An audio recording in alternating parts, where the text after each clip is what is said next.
Hello, everybody. Hey y'all, How's it going? You're, how's it going, y'all? Hope y'all are having a good Saturday, yeah, Valentine's Day. yeah, Fun Chocolate times. Appreciation Day. Yeah, we're playing. Wish and I are playing something for the occasion. Yeah, indeed, a something. Yeah, yeah, This is not my usual ballpark, but decided that it would be fun. So here we yeah, are. yeah, We are going into the heart of the woods yeah, with some delicious angst. I've been yeah, promised. yeah. It's this is gonna be fun. I'm looking forward to it. All right, let's start. Start the game. Alrighty. Chapter 1. Angst. Yeah, Hi, we Saffron. love angst. We love angst. A winter wonderland. Holy shit, is that a reference? Oh yeah, who do you want to take, Wish? If I need to read out lines, I'll take Maddie. Sure. Also, I can't really hear the game well. Oh, do you want to turn it Hi, up a bit? Summer. Yeah. Oh, Summer, you're doing well. We're going to Wales. Also, hi, Saffron. Hi, Lesby. Sorry for starting late. Had some setup hiccups on our Yeah, end. But if you need to go sleep, then go sleep. yeah, go to This is sleep. not your usual ballpark as well. Yeah, Or you can explore this uncharted territory with me together. yeah. So yeah, that's all the dialogue so far. Right. Let me open your stream on my end. Hmm. Just to see how it is. Okay, cool. Yeah, All right. I guess I'll kick things off. sure. Winter Wonderland.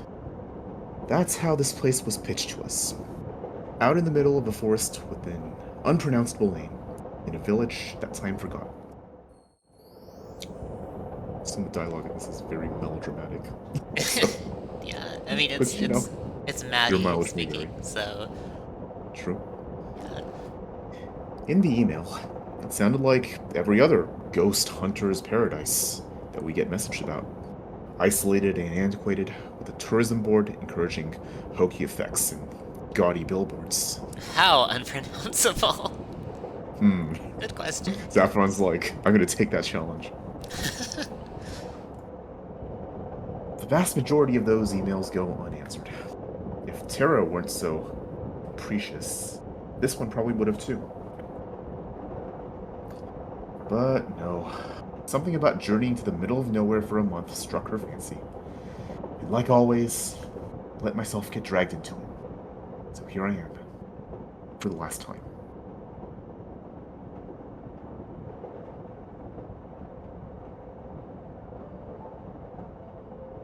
Okay, so this is the narrator. It looks like, but phonetically, That's a skull. simple text. Oh yeah, this doesn't. Right now, I know what the demo exclusive prologue scene is now.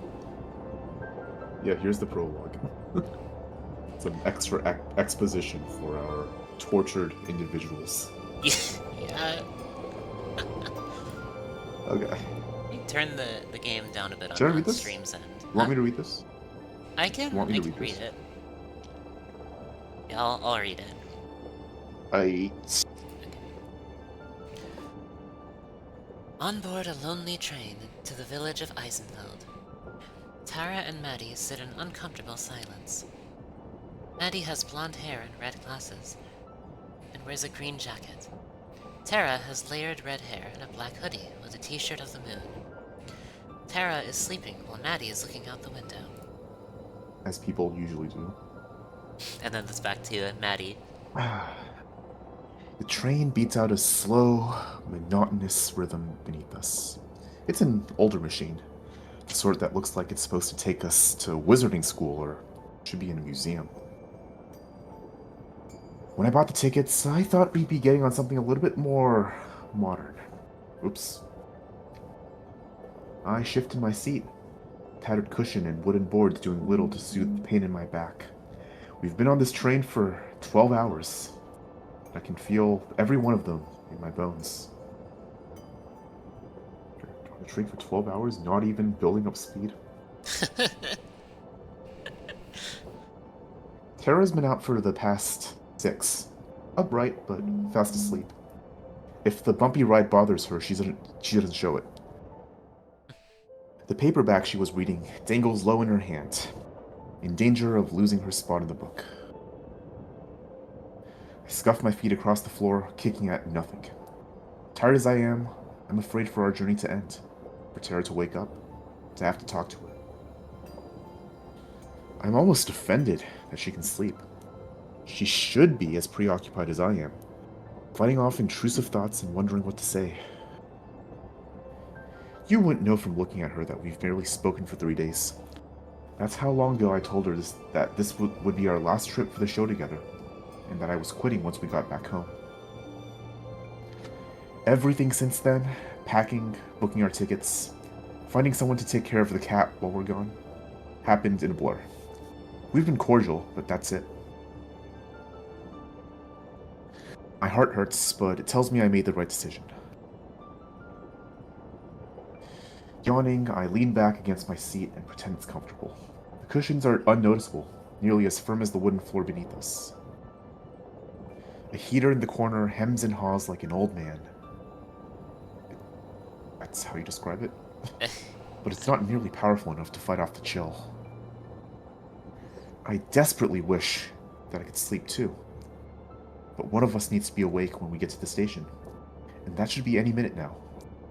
Plus, I've never been able to fall asleep on planes or trains anyway. Is that Saffron pronouncing? Alright, Sapper, we're gonna need a voice recording of that. Stat. Yeah. My eyes are sore, and I rub one of them as I press my cheek to the cold window. Outside, it may as well be another world compared to the city we left behind. If not for the moonlight, I wouldn't be able to see anything. But the soft, white glow makes the snow in nearby forests glisten like it's under some sorceress's spell. A winter wonderland. The trees are all bare, save for the blanket of snow that covers them. Their empty branches look like something out of a kid's Halloween movie, shaking in the wind as if possessed. They seem to stretch on forever, farther than I can even see. It's more like an ocean than a forest. Morgan certainly wasn't exaggerating when she said this place was remote. Intermittent lights flicker amongst the trees in the distant darkness, which I assume come from either winter campers or hermits. I call them crazy, but I'm about to be in the exact same position. Something catches my eye, way out in the woods. One of the trees, barely visible, seems to shake in a different way than the rest, as if blown by a different breeze. A thin layer of frost is beginning to form on the outside of the window as I push my face against it, turning to try and find whatever it was that I saw. It's gone, though. It was almost certainly never even there to begin with. Either my eyes were playing tricks on me, or the moonlight was.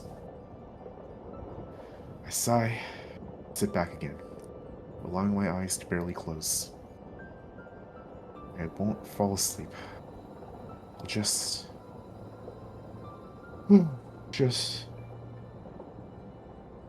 jostled back into alertness as the train lurches harder than before. There's a shrill whistling sound, and then the shudders of the train grow stronger as we begin to slow down. The driver hit the brakes. We're almost there. Thank God. Across from me, Tara is undisturbed. Somehow she still hasn't dropped her book. Apparently she's less clumsy when she's asleep. Through the frosted window, I can see the lights of what must be Eisenfeld as we approach the station. They're few and far between, like scattered stars. The buildings appear to be placed sporadically, nestled on and around a hill. As we round a bend, the village goes out of sight once more. I can't really put this off any longer. I lean over and shake Tara's shoulder. Hey, God, can you wake up. stop We're yapping? almost there. Oh, there is voice acting. Okay. He yaps so much. Yeah.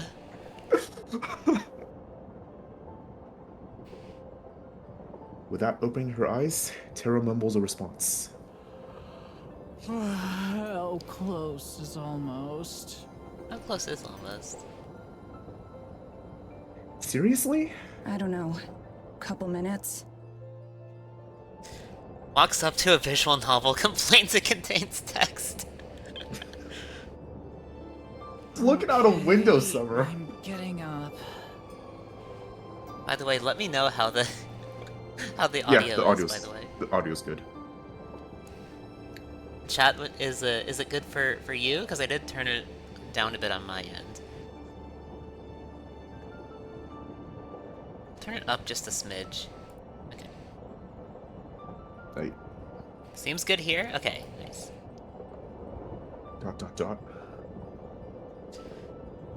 She isn't getting up. I mean it. If you sleep through the stop, we're just going to... I'm up, Mads. Alright. Maddie looks over at Tara, who raises her head from the book. She finally opens her eyes. I cut off the end of my sentence, not sure if I was serious or not.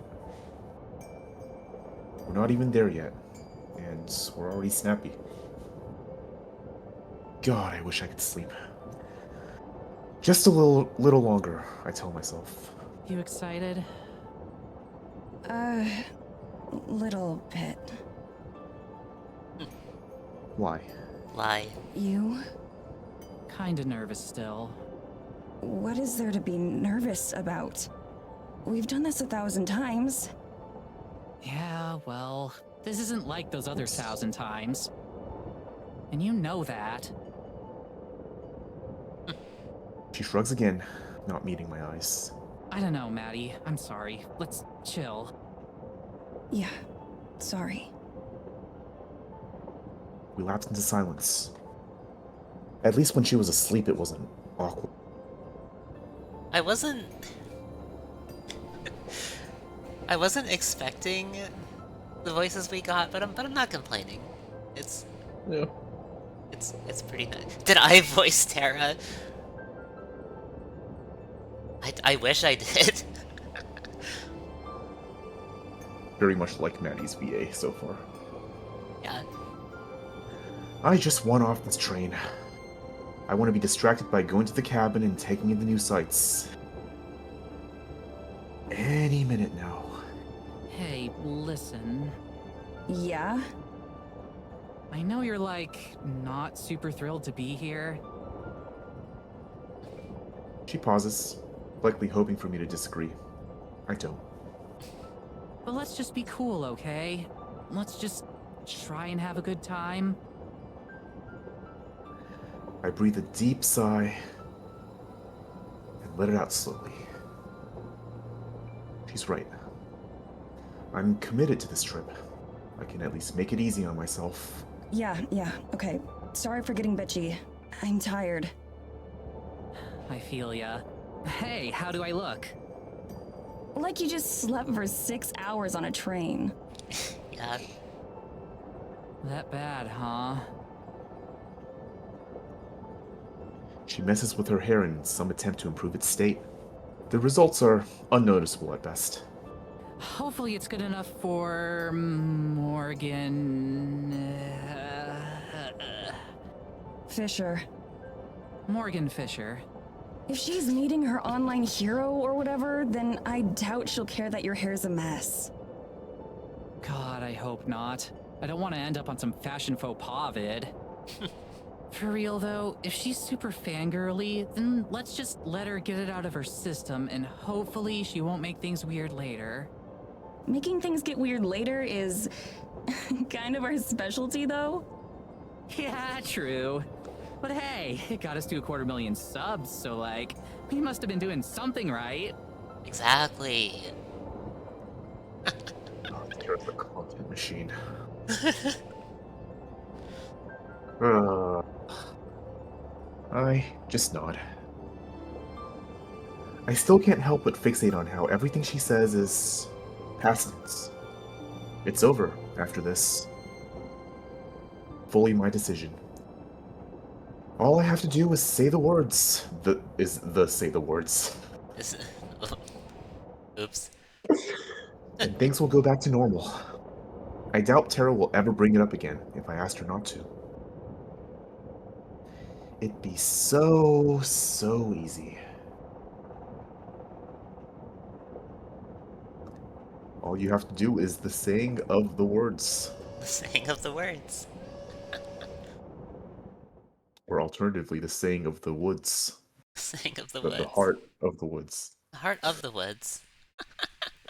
We step off the train and into another world.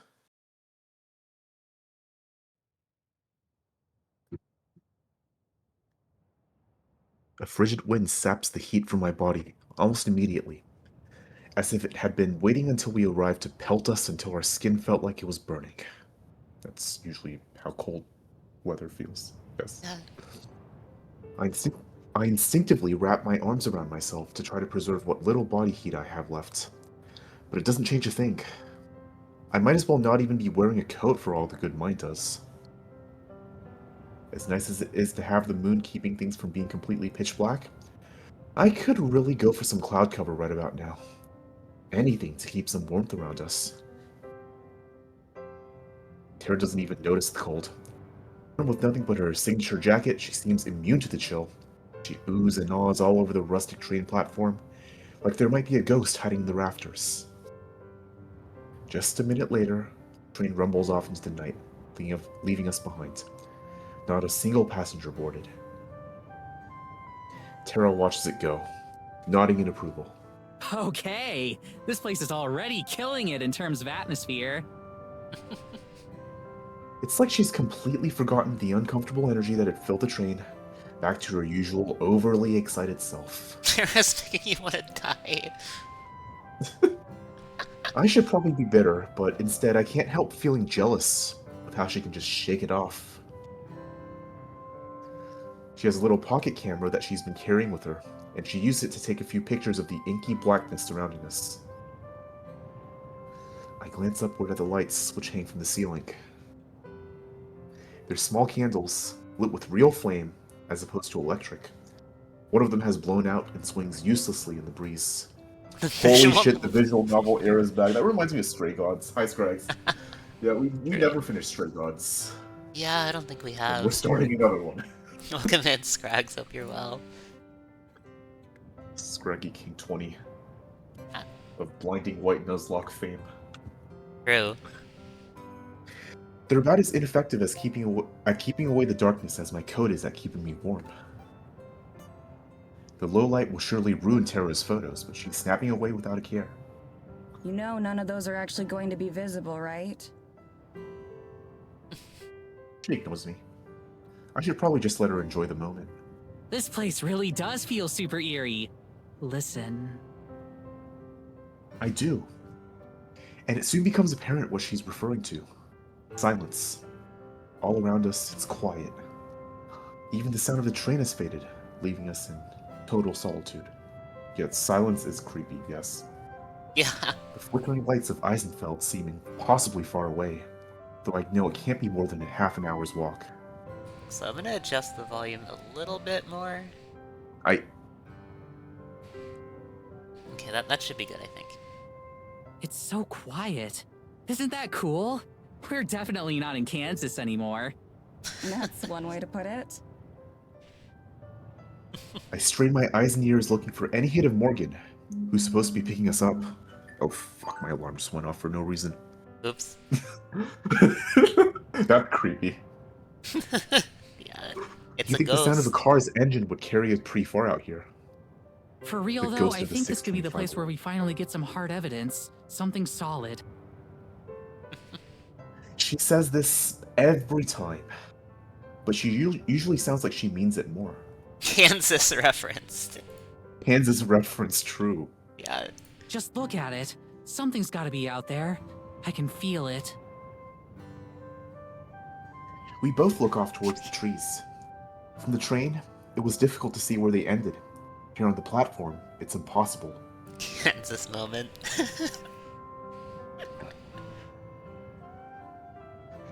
My expectations aren't any higher than usual, though, which is to say, non-existent. I wonder if Tara really believes what she's saying, either. When she speaks again, her voice is quiet. That would be the perfect send-off, wouldn't it? Her words stink. Damn it, not here. Not already.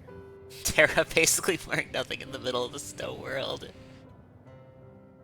She's built Clan different. Pearl Clan mentioned. Pearl Clan mentioned. I want to try and deflect away from this somehow, set her back on her path. Let her enjoy this moment without me spoiling it. She's built perfect. She's built wrong. Saffron, what beef do you have with her? It's the same thing as Irida from the Pearl Clan. I see. I'm willing to bet. I see. Who knows?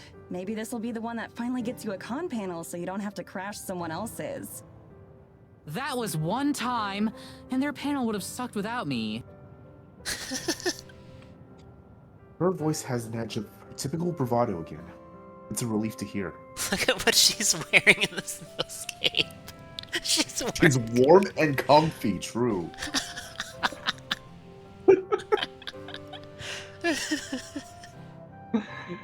Maddie's Maddie's- weak. will not last the winter. You don't shit talk my girl Maddie like that. I'm seething and molding. Also, I just realized they're meeting with someone named Morgan in the middle of nowhere. God bless their souls. Yeah. God bless their souls.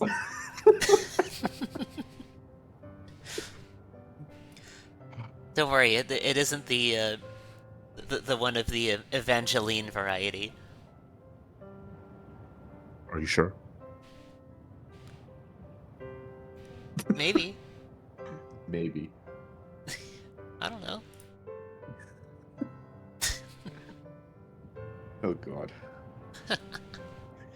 She returns to her camera and I give myself a moment to try to take in my surroundings. Last time you had to meet Morgan in the middle of nowhere for some strange book and sent a bunch of Reggies after you. Funny, last time I met Morgan somewhere, I'm pretty sure Morgan told me to go to sleep.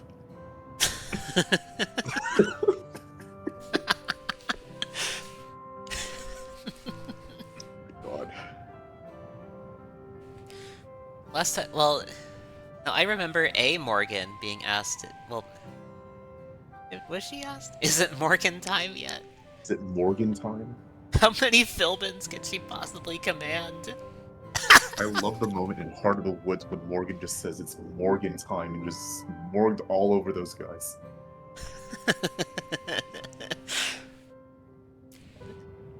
Speaking of Morgan, I need to see if I can do Of the Devil this coming Monday.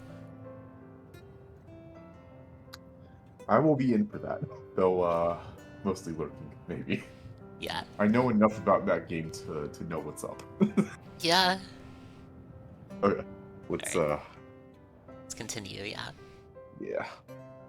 Supernatural or not, there's something oddly serene about this place. That said, I'd like it a lot more if it wasn't so damn cold. I shiver and cross my arms even tighter. Surely Morgan will be here soon. I can't wait to see the village tomorrow. I hope it's like one of those museum exhibits with the little replica towns and people. In what way? Like, architecturally. She sounds out the word slowly. All rustic and old-timey. I can't imagine that it'll be that different from home. They've got to be modern enough for Morgan to watch Terranormal after all.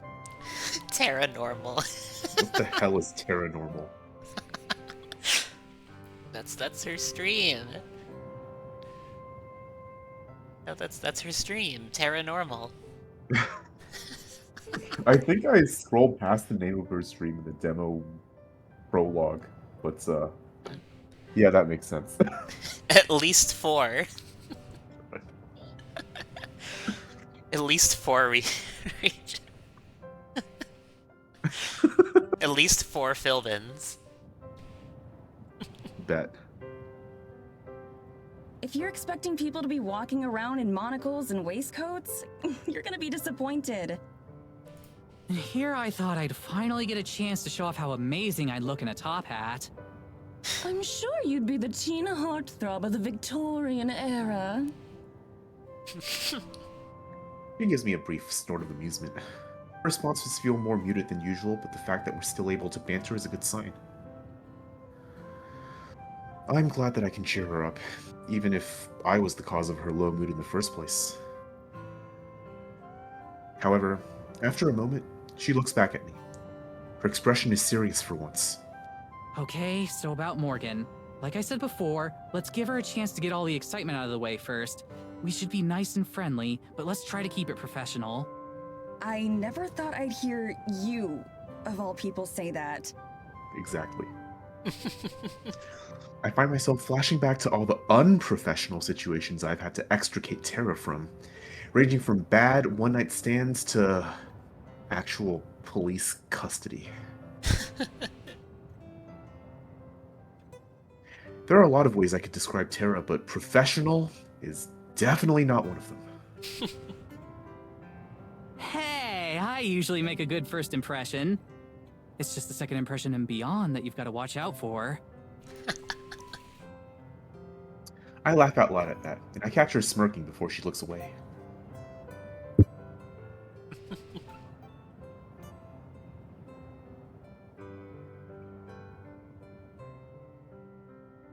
BRP. Okay.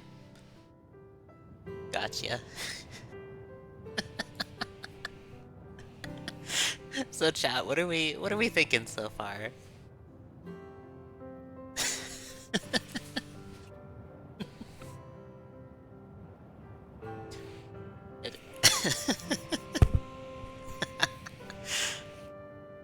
Okay. You just got here, you're very confused. You know, Fair that's enough. fair. Yeah, fair enough. She can play it cool all she wants, but I can tell from the way she's bouncing up and down that she's undeniably excited for this fangirling she mentioned. It's usually one of her favorite parts. I'm sure a little ego boost will go a long way right about now. If Tara doesn't put on a coat, you're going to set yourself on fire. Saffron is beefing hard. Thinking Tara's best girl. Chat is divided. Chat is fucking divided.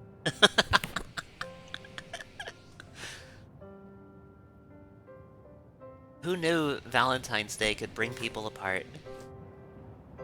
True. Alright.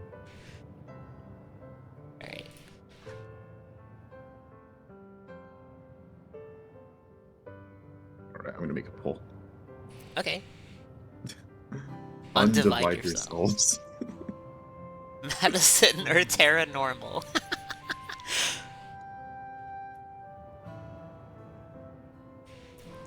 Oh yeah, There you go. You made the poll on your channel, right? I made the poll in your channel. In mine? Okay. I think there are more people there, so.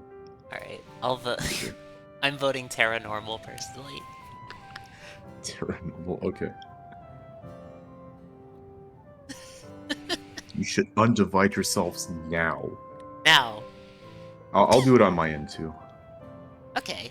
Yeah. I'm curious what the results are gonna be. Okay. I'm not gonna vote on mine, because I voted on yours. Okay. Okay.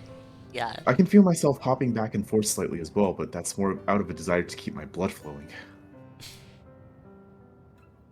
Thankfully, it isn't too long before I can see the silhouette of someone approaching through the storm. Oh, thank God. It's gotta be her, right? Given that we're the only people out here, I really hope so. As the girl gets closer, she gets easier to see. She's not exactly an imposing figure, but she moves with purpose, carrying a large thermos, which she raises in greeting as she approaches.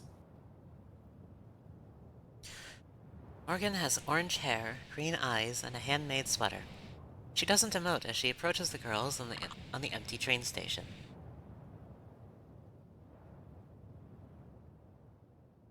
I wave back. One of the first things I notice about her is that for some ungodly reason, she's not wearing a coat. All she's got on to protect her from the frigid weather is what looks like a handed sweater, much like Tara. Once she reaches the platform, she greets us with nothing more than a tired smile and a small nod. Not exactly the geeking out Tara was expecting. Hey there, you two. Sorry I'm late. Her voice is friendly but flat. She sounds like she hasn't slept in days.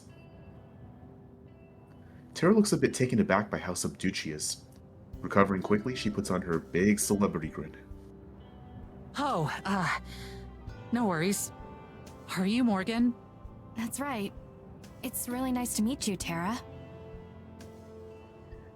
Morgan's smile does seem to grow warmer as she greets her, but her face quickly regains a neutral expression a moment later.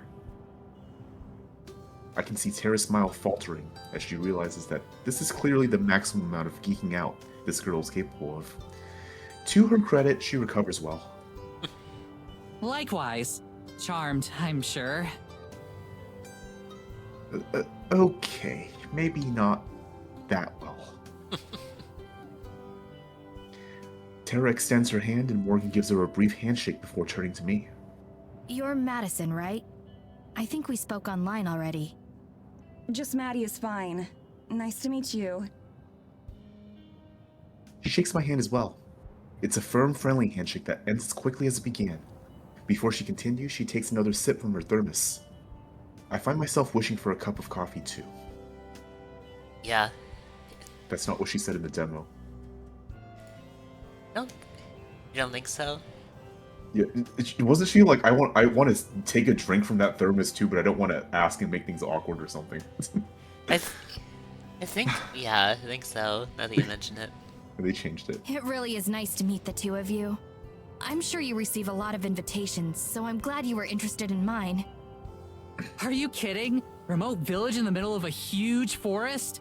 There's no way I'd pass that up. I've heard all kinds of stories about the things you'll find in places like this. Hopefully not too many, or I won't have anything new for you. Oh, I'm sure you've got something I'll be interested in. Real smooth, Tara. So much for being professional. I can see Morgan's mouth twitch slightly at the comment. I can only hope it was something closer to a smile than a grimace. You know that voice? Oh. Which one? Search up the VAs. Morgan's? Most likely. Wait. Heart of the Woods. Voice actors. Morgan is Kira Buckland. Kira Buckland, yeah. That is, who's that again? Kira Buckland. That don't name know does VAs. sound familiar. Oh, yeah, okay. They got some crazy voice roles here. Yeah, that's a very cool resume that that she has. Some star talent on this team. Damn, alright. Yeah, that's crazy. Kira Buckland.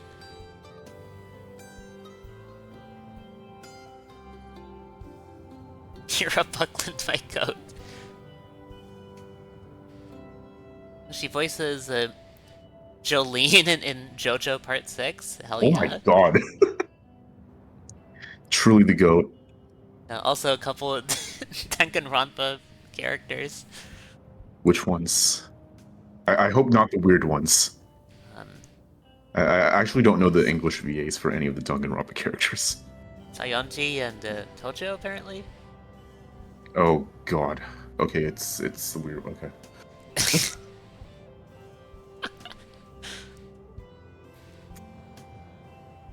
Alright, let's continue.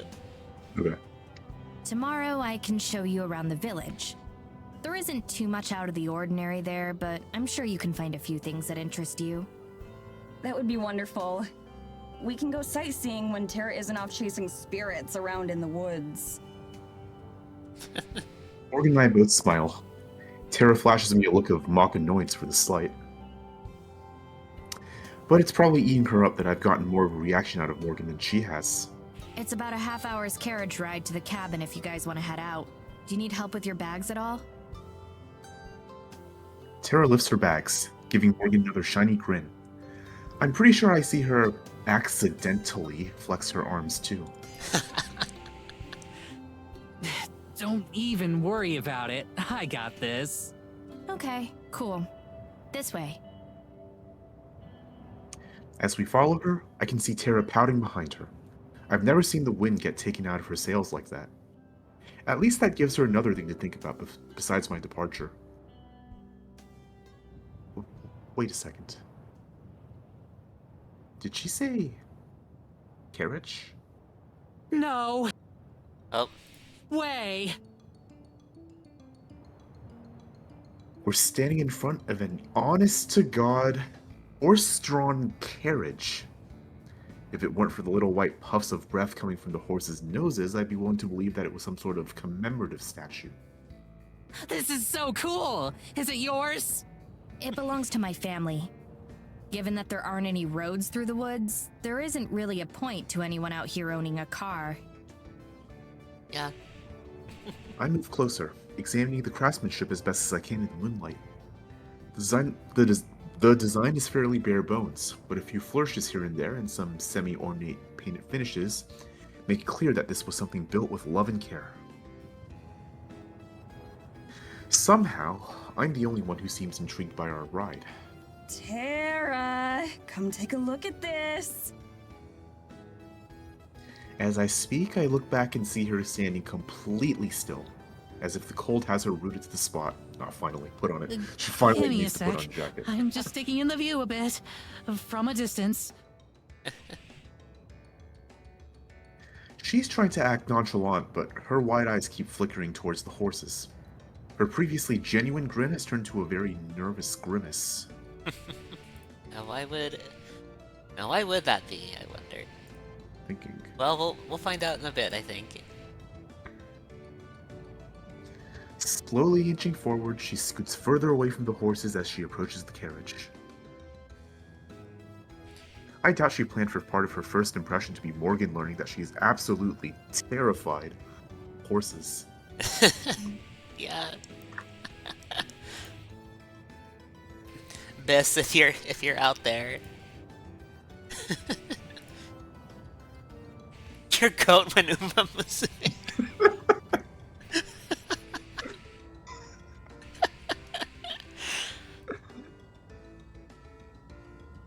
Stole the joke out of Scragg's. Yeah. Damn. Yeah. She had better at least learn to tolerate them, or this is going to be an even longer trip than I expected. Uma, you're seeing a horse for the first time. Wait, if this is the only way through the woods, how are we going to get back and forth between the cabin and the village? Don't tell me we'll have our own carriage. Neither of us can drive one. Oh, I'm going to be driving you. I can take you back and forth and help you navigate the woods. You didn't expect me to just let you wander around a forest in the middle of nowhere without a guide, did you? Tara, still slowly making her way towards the carriage, does her best to give me a look of excitement. If anything, it resembles the look of a panicked hostage. The fact that she's still trying to play it cool is almost admirable in its futility. You're sure that's not You any have to trouble? put it like that. Yeah. I'd hate to inconvenience you any more than we already have. It's no trouble. I run my own shop, so my schedule is pretty flexible. I'm more than happy to help. She looks over at Tara, who has finally made it within a few feet of the carriage. She shoots us both thumbs up. Good job, Tara. Overcoming your fears. Kind of. I have a feeling she might need it. Trust me, you have no idea. Yeah, but Morgan turns and deftly swings up into her seat, taking a hold of the reins. Tara finally manages to place her hand on the carriage and climb up to sit alongside her, shaking all the way. I let out a sigh of relief and follow suit, mounting up next to Tara. It's a little cramped up here, but I'd feel weird just sitting by myself. Besides, not keeping an eye on Tara is a pretty guaranteed way to make an even worse first impression.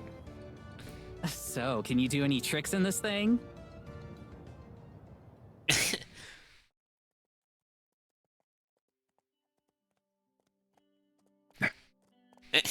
The path to the cabin turns out to be a complicated one.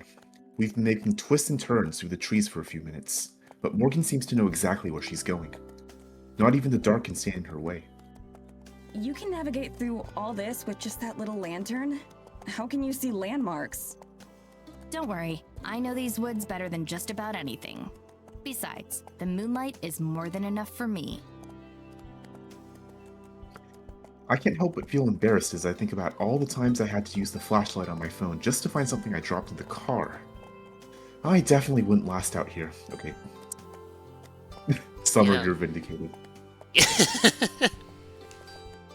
Even she knows.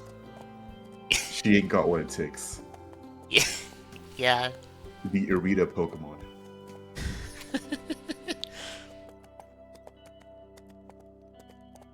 Looking over, I can see Tara bouncing her leg, probably about to launch in a torrent of questions for Morgan. After that flubbed introduction, she's clearly a little less gung-ho than usual, but I know that won't stop her. Hi, Zokai. ASMR. I have an image on near the bottom of the overlay for you. How are you doing, Zokai? Welcome in, Zoka. I hope you're well.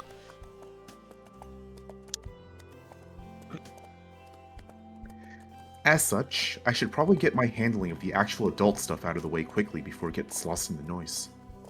Is there anything about the town or the people that we should know? Local customs, things to avoid saying, that sort of thing? Where did you get that? I don't know where I got that from. What would I need Ice Punch for? Curious. Very curious.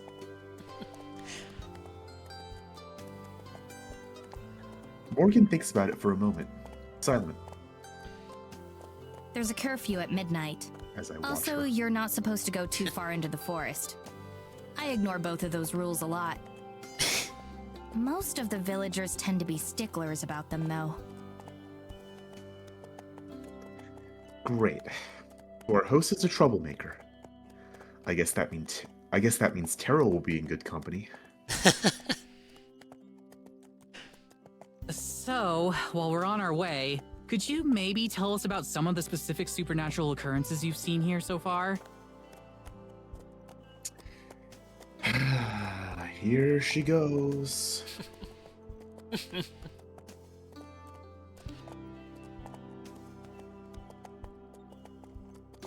Morgan sits up at the question. She looks over towards us, and her eyes seem to lose a bit of their constant drowsiness. She's been waiting for this. Well, we have a lot of freak weather events. Strange storms that appear and disappear, or are localized to certain parts of the forest in ways that shouldn't be possible. Tara nods solemnly, already totally enraptured in what Morgan is saying. Sometimes when I walk in the woods, I can see strange lights here and there, like tiny little stars inside the forest. I've never been able to get close to them, though. I raise an eyebrow, but don't say anything. We've had countless cases of strange lights before, all of which have ended with a rational explanation. That doesn't seem to dampen Tara's spirits, though.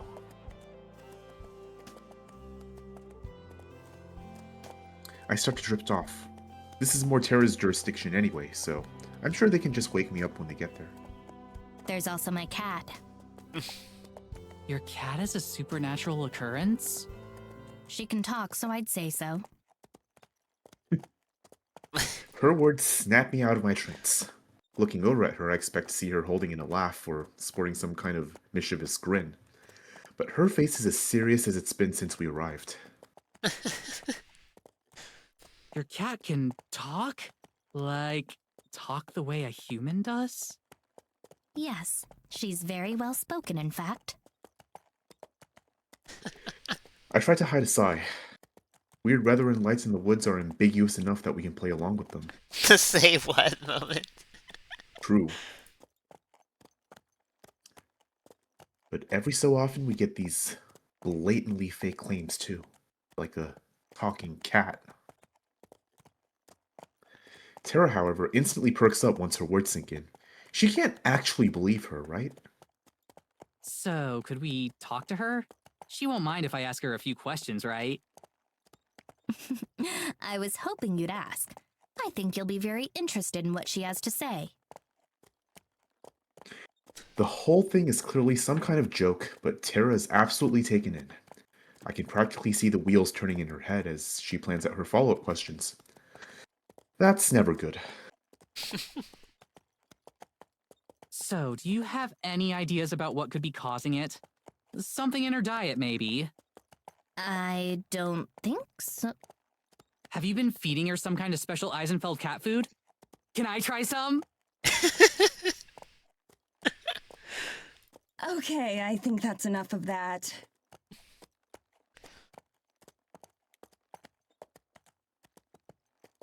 When Tara starts talking about eating cat food, it's time for me to exercise a little diplomacy and move the conversation forward.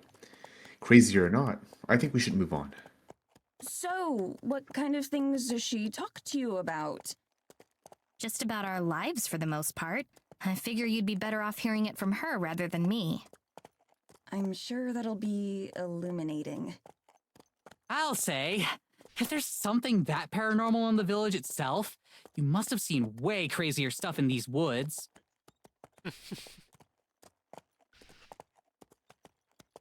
She starts to gesture as she talks, pointing back towards the village and swinging her arms around as she mentions the woods. Well, there's one pretty major thing, but you probably won't believe me. I wouldn't have come out here if I didn't believe you.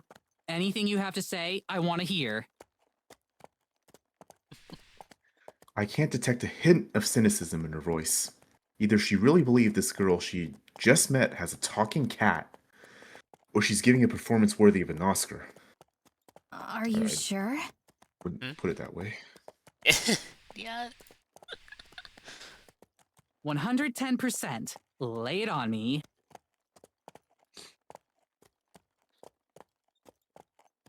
She winks at her and flashes her finger guns. Back in celebrity mode. Tara's good at recovery with these things, but I've never seen her recover on this level with such speed. She is locked in. Locked in.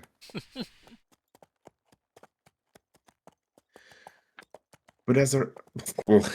but as I watch her lean in towards Morgan to make sure she catches her next statement, I realize another possible reason for her passionate response. If there's one thing she loves more than hearing strange stories, trying to impress a cute girl. Now things are starting to fall into place a bit more. Well, one of the main reasons I called you out here is I'm not sure if it has a name, but it's some kind of forest spirit. Spirit? Like a ghost or something? No, something physical. Some sort of massive creature. Like the forest came to life. Okay. This is new. Even the crazier fans don't get this outlandish. But Tara is absolutely eating it up. No matter what her reasoning is, I'm glad she's having a good time. Is there anything else you can tell me about it? Does it speak or anything? Have you managed to interact with it at all? Is it more kaiju-sized or more basketball player-sized? I've only seen it once, unfortunately, so I don't know too much about it. I've searched for it a number of times since, but without any results. Who knows? Maybe you two will have better luck than I have.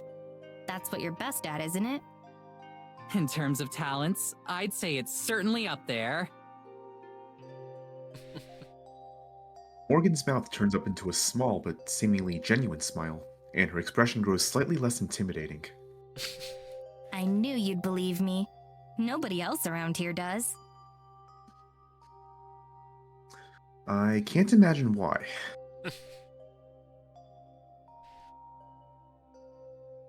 I feel a pang of guilt as that thought crosses my mind. As crazy as her story sounds, it can't possibly be easy feeling rejected in a community this isolated. No wonder she was so eager to bring us into the fold. Yeah. So, how far away would you say we are from the cabin? We should be coming up on it any minute now. I'll help the two of you get situated and then head back. I'll be happy to tell you more about the spirit tomorrow. Thank God. Oh, yeah. Great. That's great. I'm exhausted. That much isn't a lie. All I want to do right now is pass out. Relatable. Relatable. 1,000-year sleep. Yeah. We've passed the last of the houses that I can see, but the sparsely marked path continues on through the forest. The last traces of civilization are behind us now. By any minute now? What exactly did you mean? I can't keep the biting tone entirely out of my voice.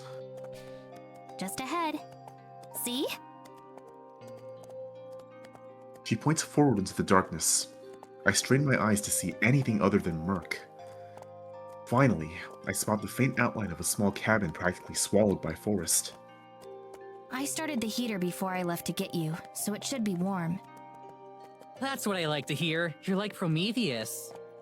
I'm surprised you know who that is. Why? I love that movie.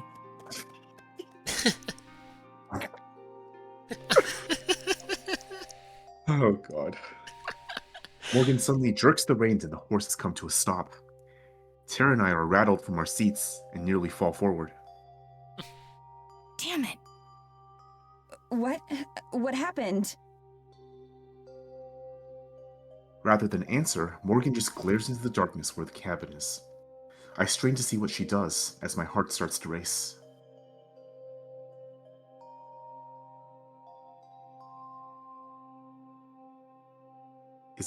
Is it a wild animal? A bear? A wolf? Oh god, not the wolf. The wolf. I don't want to have to dodge his space back ears today. No one's going to understand that. I understand it. I think Scrags might understand it too. Yeah. There's the sound of footsteps as a shadow detaches itself from the cabin and moves towards us. A human shadow. An older woman comes into view, stopping at just the edge of the lantern's light. Scrags understood that reference.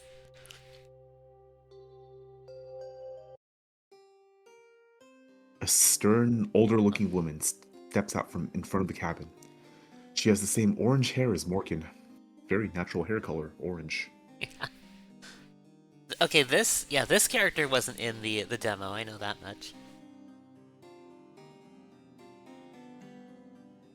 She's clearly related to Morgan. Her angular features and steely eyes, barely visible in the dark, make her look like she stepped out of a Baroque painting. Why are you here? I came to greet our guests. She spits the word our, clearly asserting some sort of ownership. I suck. Oh, not I suck as in I'm bad at something, but I suck in an involuntary breath. Okay. I Yeah. suck in an involuntary breath as she approaches. Being able to see her more clearly isn't a reassurance. If anything, it's the opposite. Something about her radiates hostility. Even the horses seem uncomfortable, their ears pressed back as they stamp their feet in the snow. Up close, her gaze is sharp and fierce. Her face is proud but sunken, cheekbones jutting as if her face doesn't quite fit. It makes her look older than she is. Damn. Damn. Which of you is Tara? Oh boy. Oh boy. Hopefully this doesn't go where I think it's going. Eh. Mouth drawn thin, she looks from me to Tara, and then back again. Each second that passes makes the discomfort grow. I keep waiting for Morgan to intervene, but she doesn't. Tara and I exchange a quick, nervous glance. Then she clears her throat and leans forward, offering a handshake. That's me. The woman regards Tara's outstretched hand for a moment and ignores it. Welcome to Eisenfeld. My name is Evelyn, the mayor. Who are you? Her attention flicks to me like a hand on a clock. I'm Maddie. Madison. Tara's manager? I see.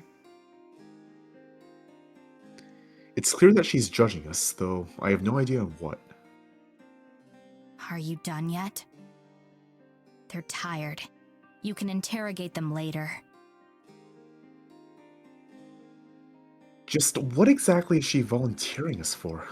Interrogate is kind of a strong word. Yeah. Evil mayor? Evil mayor. Oh, Saffron posted a recording of him pronouncing that word from earlier. Oh dear. Oh dear. I'm gonna listen to that later. I'm gonna listen to it now. Stream will most likely hear it. Okay, fine. I'll do it too. All right. Alright. Evil mayor lady, you're gonna have to wait. All right. What is this? Omnis mycket var det Okay, I need to chansen. hear this again.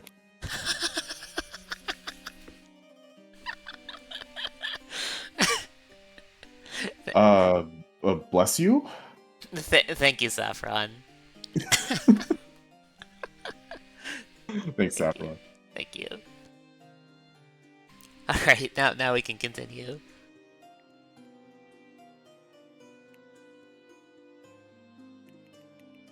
Our host makes absolutely no effort to disguise the loathing in her voice. In a town as small as this one, I can't imagine that speaking to someone as important like as the mayor like that is a good idea. Well, I mean, she's probably her daughter. Yeah. Thinking. Hmm. Though Evelyn appears entirely unfazed. Hmm.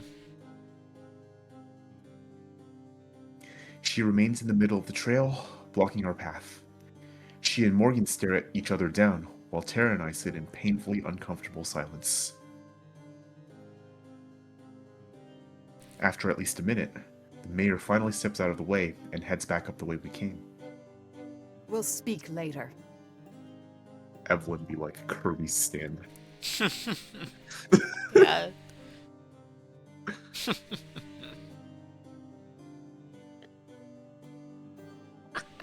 It's clearly a command, not a request.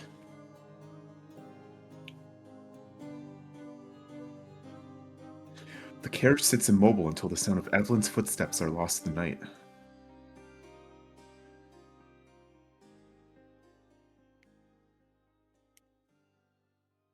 And even beyond that. So she seems nice. Her statement seems to snap Morgan back into the present. Morgan flicks the reins and we begin moving again. If I had a nickel for how many vaguely homophobic older women I've seen in games I've played, I would have 2 nickels. Which is odd, but you know, it's funny that it happened twice, I guess. Yeah.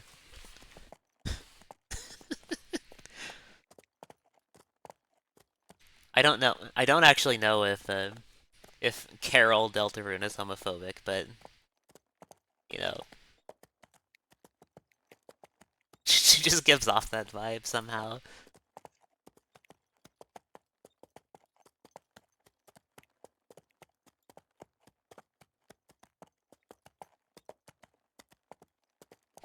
way this went. She turns around to face us, looking genuinely apologetic. I'm so And then sorry Morgan. about that. I thought she'd at least wait until tomorrow, and I'd have some time to prepare you beforehand. Is she your mom? Technically. What? No way! How could you tell? How could you tell, The Maddie? family resemblance? How could you tell? Morgan purses her lips. Unfortunate, isn't it? Long story Unfortunate short, doesn't I didn't even tell her that you were going to begin be to staying here until this morning. Go ahead. Unfortunate doesn't even begin to describe. Yeah.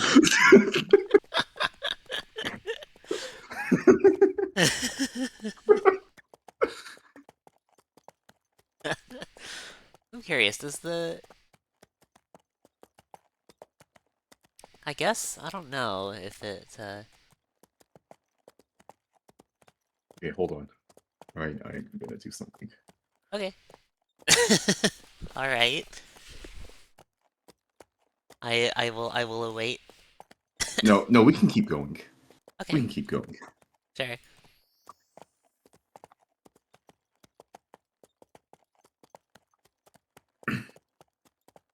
I'm speechless, hoping that it's just a joke and the punchline fell flat.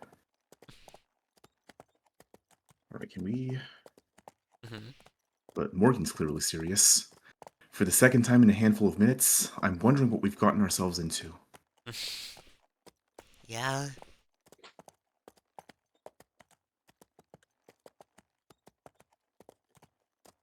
Tara laughs, though I can tell it's forced. Severely awkward. Well, it's no Indeed. big deal, right? It's not like she runs your life. Oh, don't say that kind of shit, Tara. Are you sure? Are you sure about that? Like... Oh. Silence.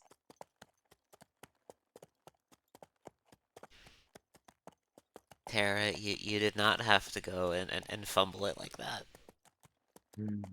It's so fucking over. It's so cooked. It's cooked. Right? Stop! Tara, please. Don't push the issue any further, please. It's so fucking cooked, man.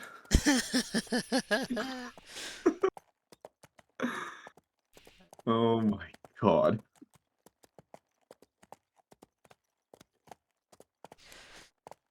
Eventually, Morgan nods. Eventually. Right. We shouldn't get into it right now, though. I'm sure you'd rather sleep tonight. I can see Tara gathering the breath to disagree and tell Morgan that we'd love to hear all about her family issues right now, so I head her off. Yeah, we would. Whatever family drama it is that she's gotten us involved in, it can at least wait until I'm not about to pass out. Yeah. It's like nobody has any energy for this right now. Yeah,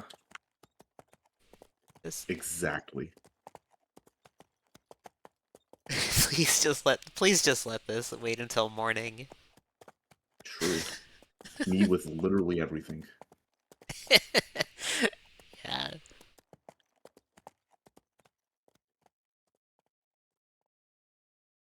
The carriage comes to a stop just a few feet away from the door. A small stone path has the snow cleared away from it and leads to a short flight of stairs.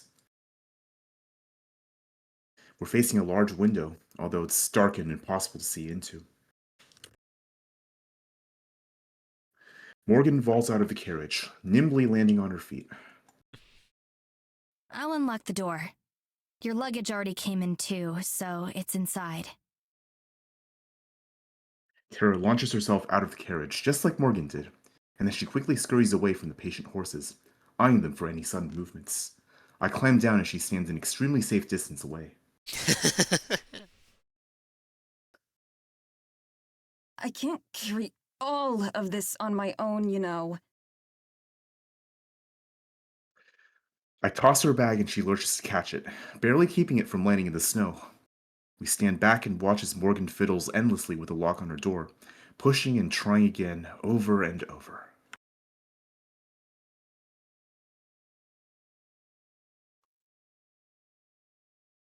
Now that we're so close to the end, I can feel the last of my reserves of energy rapidly draining. Mood.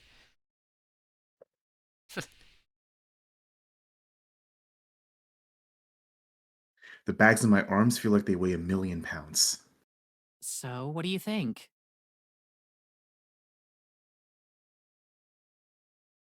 She mutters as quietly as she can, though her timing couldn't be worse. I think I want to go to bed. Yeah. Yeah. Same as ever, then. You know me. Rubbing my arms, I peer into the forest. Just beyond the first few lines of trees, everything fades into an inky blackness, thick and impenetrable. I shiver, not entirely because of the cold. A cool breeze rattles the empty branches as they scrape against each other, mimicking the way that I'm trying to stay warm. Finally, there's a banging sound as Morgan solves the mystery of the lock and nearly falls through the door.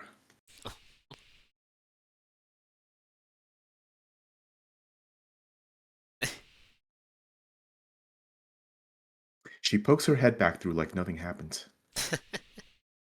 I got it open. Hallelujah.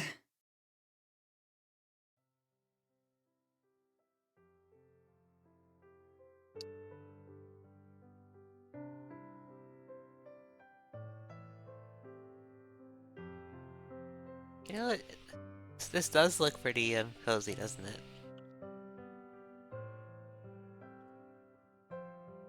Yeah, I like how this looks.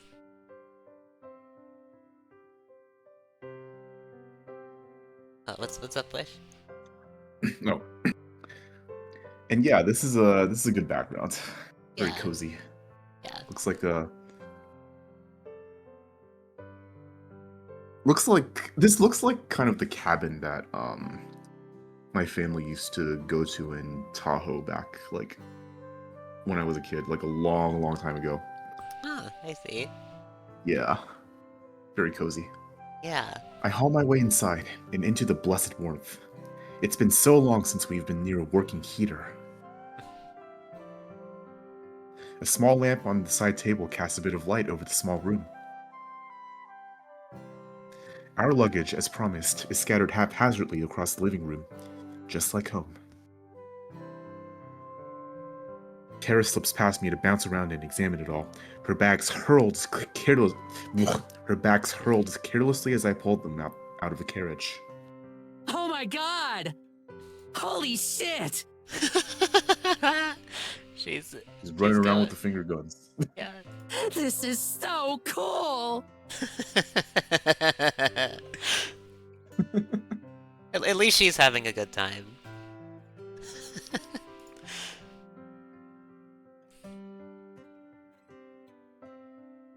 There's nothing really out of the ordinary, so I just stand there and wait for her to get it all out of her system. She's the one doing Isn't the this the fangirl. coolest? It's like staying in a history museum. What were you saying, Wish? No, she's the one doing the fangirling. Yeah. That's the kind of thing you'd usually treat like a punishment. Are you kidding me? I love history. We even did that whole series on the history of cryptids in the American Midwest.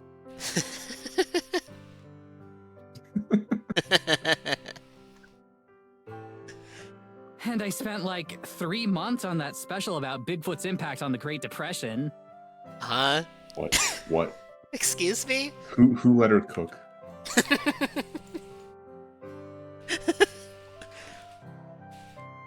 Damn, it was Bigfoot's fault all along. True. That's one of my favorite episodes. I had never heard of the theory that FDR was a cousin of Sasquatch. Huh? skull. Excuse me?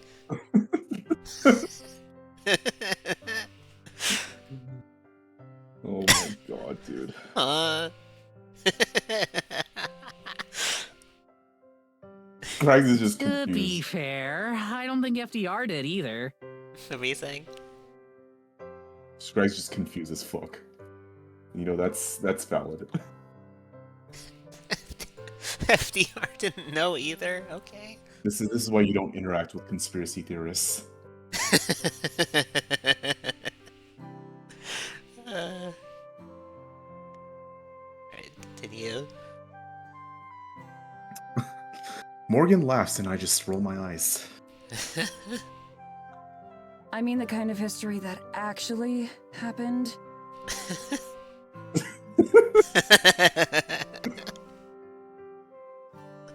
Maybe I should be talking. I did all those fucking Illuminati confirmed crack theories back in the day. Damn. I remember that.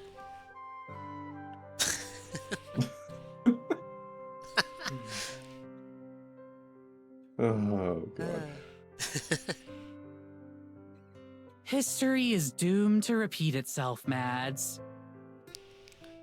I mean, in a way you're not wrong, but like not in the way you think.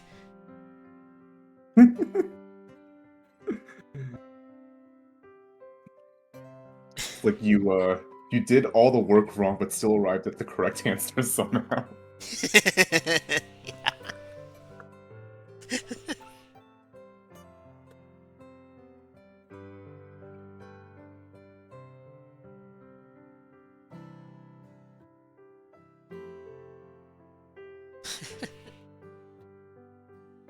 Okay, I'm done with the thing. Okay. I don't even respond. That whole episode felt like the plot of an awful, low-budget B-movie. Was it? Did you post whatever thing you were working on somewhere? I'm posting it. Okay. On where? I'm gonna post in memes on your server. Okay.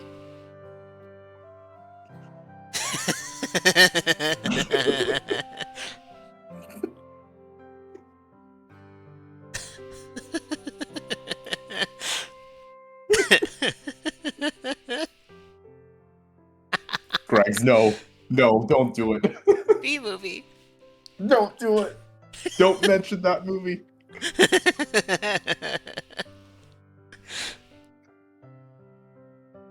Say that again.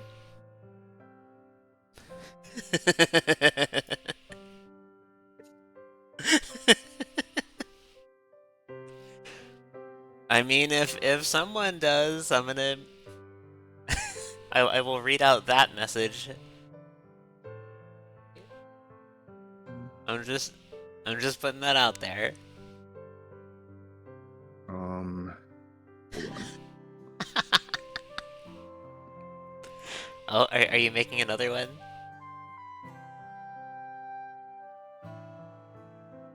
There. The thing you just posted? Okay. Shadow redeemed on the thing I just posted. Oh, Shadow? Shadow redeemed, yeah. Okay. Alright, I'll go for it.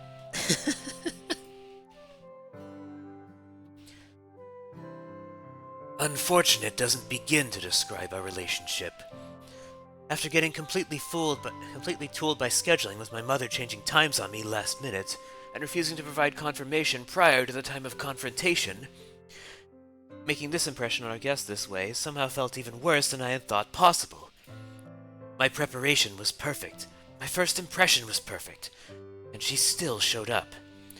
So I don't see a reason to continue engaging in familial affairs where what is within my control is overwhelmingly outweighed by what is not. There you go. Thanks. Thank you for the redeem.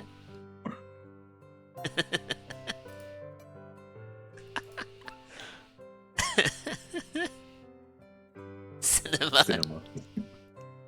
Oh, Thank Scribes, you. I posted it in images on my server if you want to see that image. If you haven't seen it, that image already.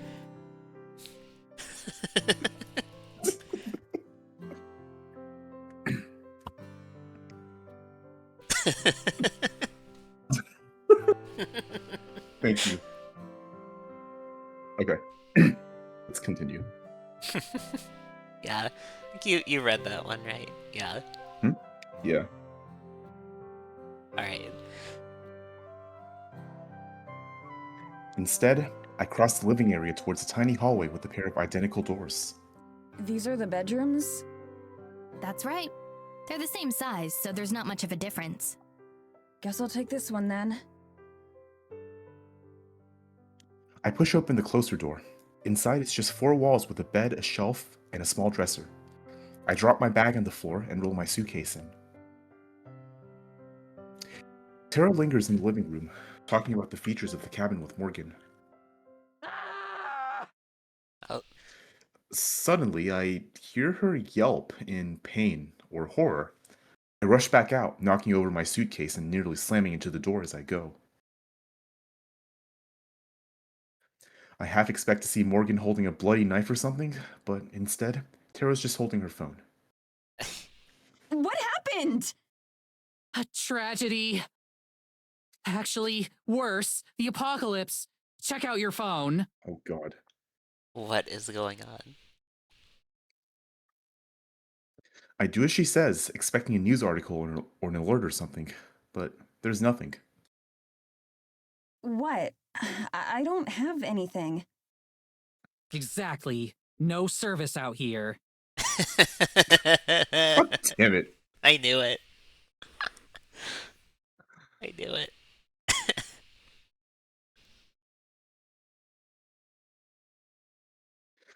I check. Sure enough, she's right. There isn't the barest trace of a signal at all. Yeah. In I the knew heart it. of the woods, no one can hear you scream.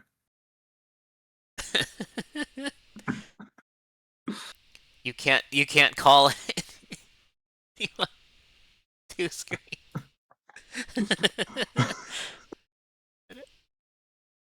Also, I'm I just was moving just things around on my overlay, don't mind me. okay.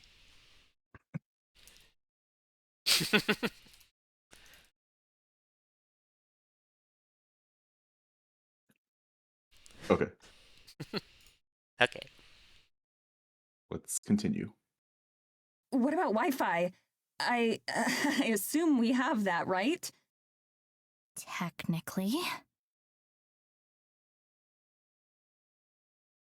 Oh no. I stocked up on books and downloaded a bunch of new films before we left, since I wasn't expecting to have much connection out here anyway. But I'm willing to bet the thought never even crossed Tara's mind. Why does she keep saying technically? Technically.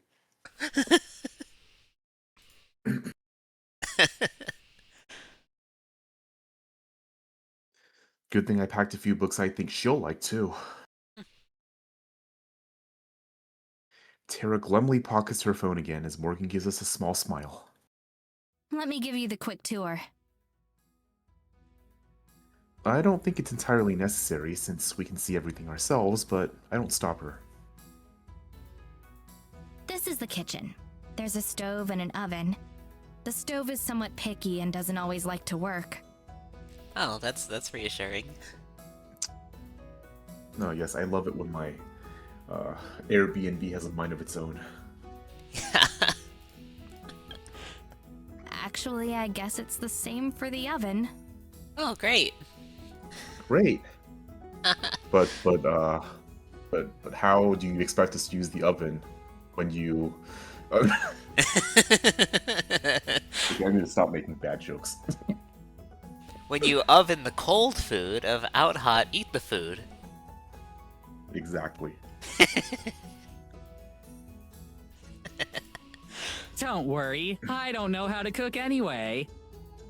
Okay. I Thanks, guess that's not a problem then. Over here is the fireplace. I can show you how to chop firewood sometime if you'd like. When you when you of out the hot food, you of in.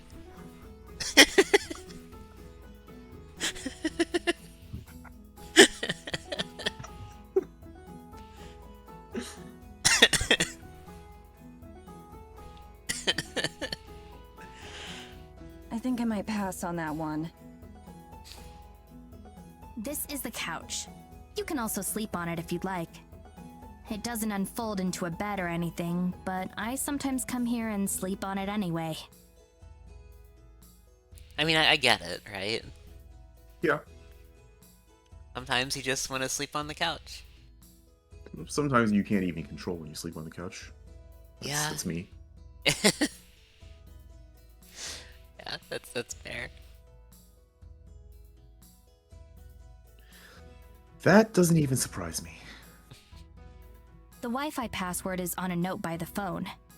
So is my phone number, so you can reach me anytime. Do you have any questions? I shake my head and look at Tara, who does the same. I think we're good. Thanks for all your help tonight, Morgan. It was my pleasure. Again, I can't thank you enough for coming all the way out here. I'll be sure to make it worth your time. I'm sure. Can't wait to get started. Me either. But I should probably be going for tonight. I've kept you up long enough as it is.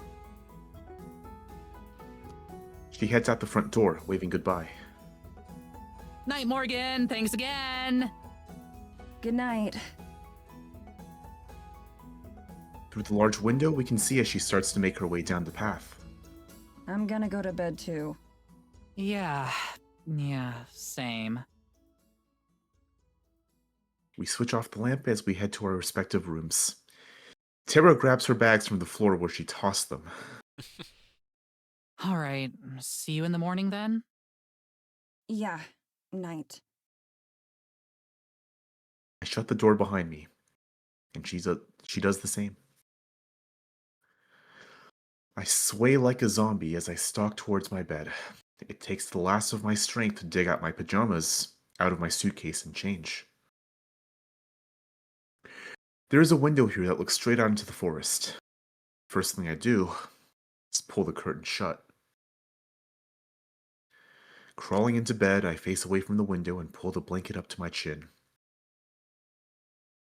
Heavy and warm, and I wrap it around myself like a burrito.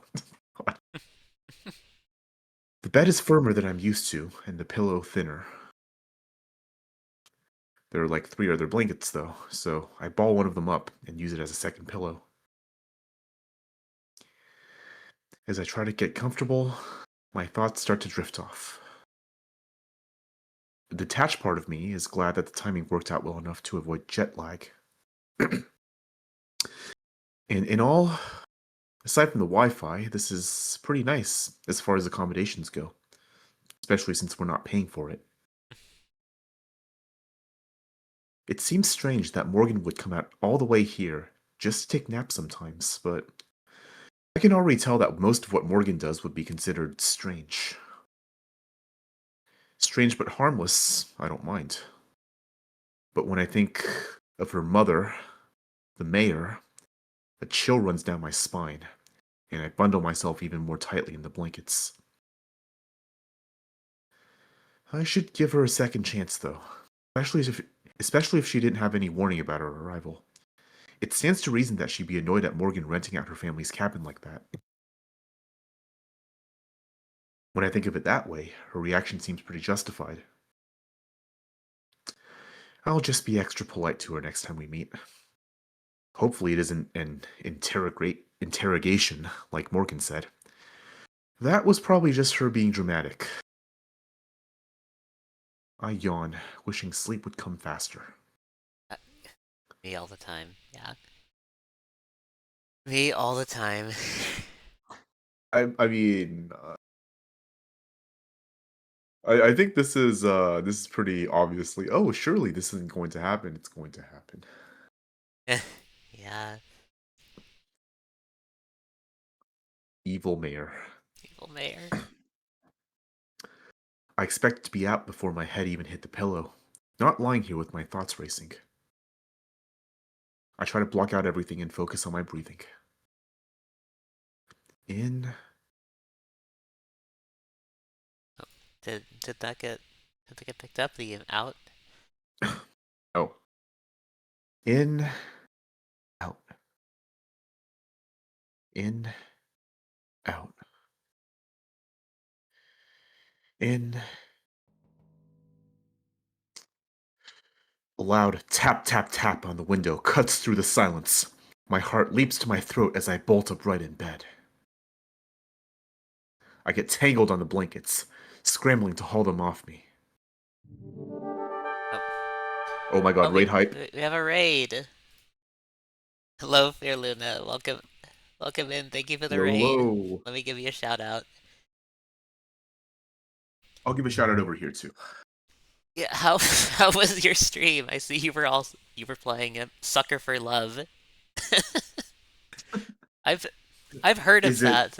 I've heard of that game. is it visual novel into visual novel? Oh my god, thank you for the follow. I believe Appreciate so, it. yes. Welcome in, Raiders.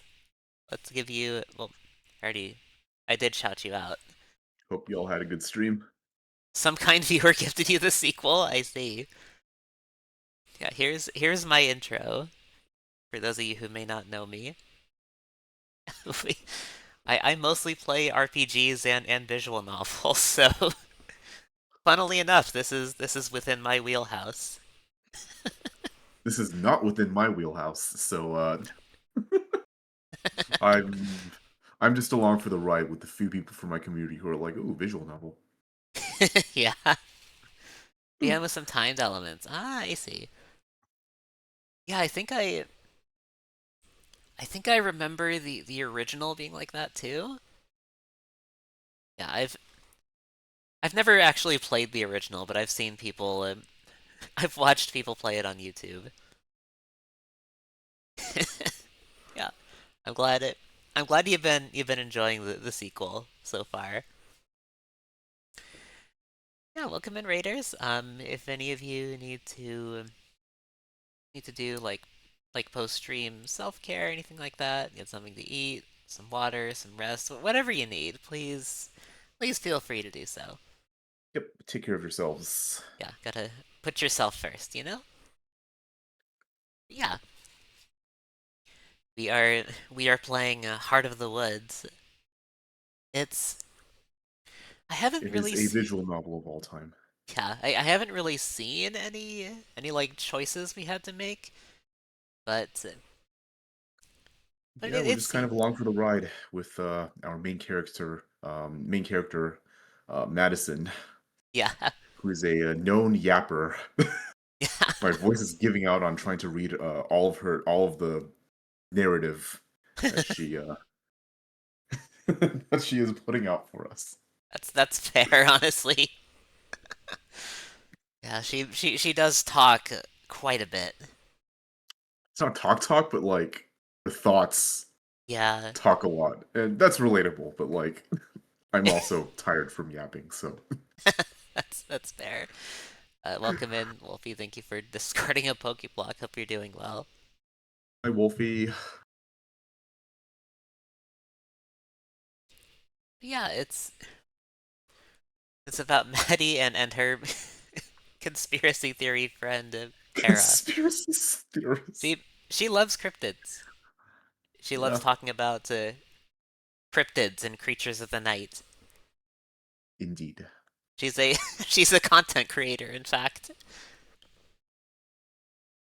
I don't trust content creators. Between you and me, I don't trust content creators. Hmm. This is your goat, by the way.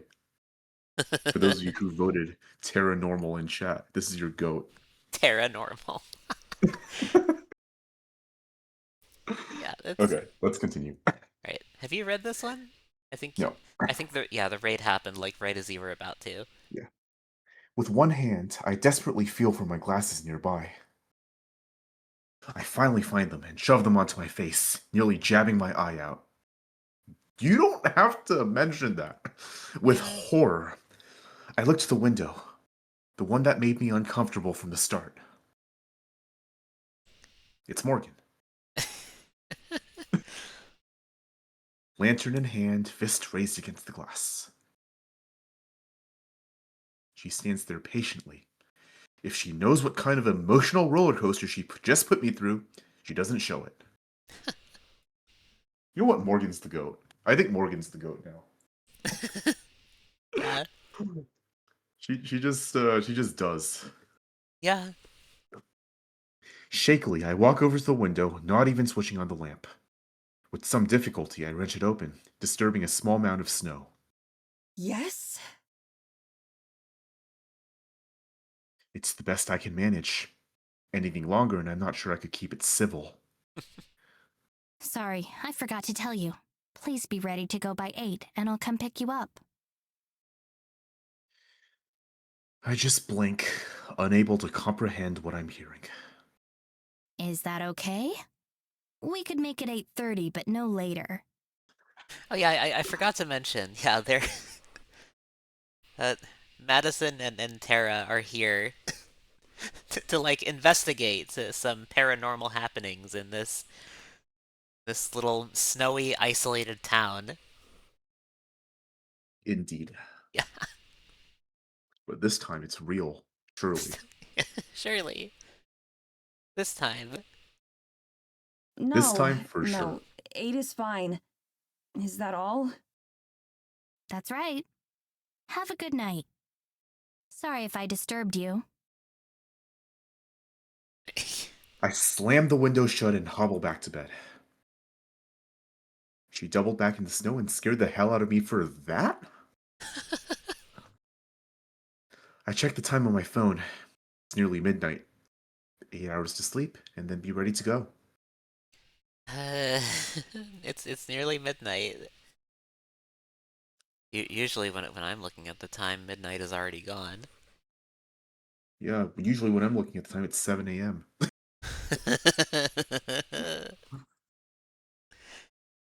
Uh, that's a problem I will face later. Indeed. It's gonna be a long month, isn't it?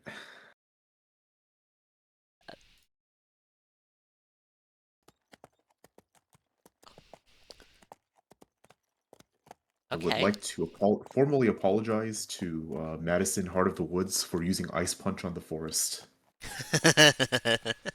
Unfortunately, this is one of the few times where Serene Grace managed to proc. Damn.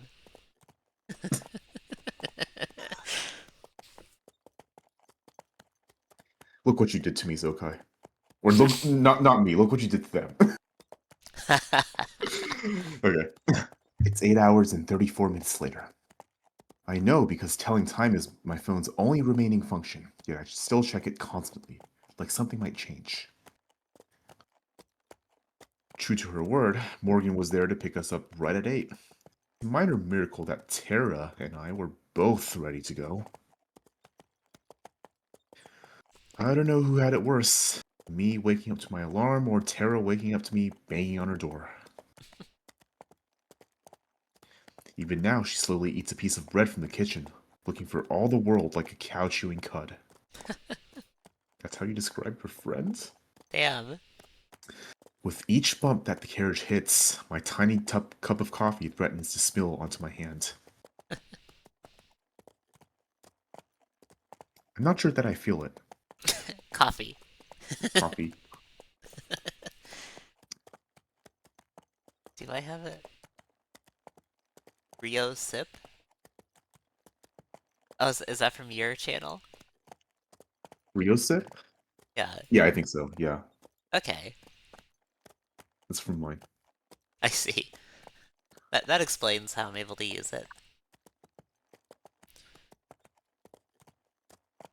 After answering Morgan's perfunctory, interesting choice of Perfunctory. vocabulary there, questions about our first night, we spent the rest of the ride in silence. She didn't acknowledge at all how she had knocked on my window. Apparently, it wasn't remarkable enough to her to deserve another mention. I watch from over her shoulder now as we approach the town. From the train last night, the scattered lights made Eisenfeld appear to be a lot larger than it really is. Now in the daylight, I have to strain my eyes to pick out some of the buildings against the hill and snow. Wait, how is Watcher? Don't ask.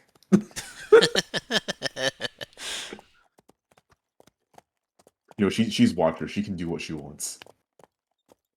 Yeah, fair enough.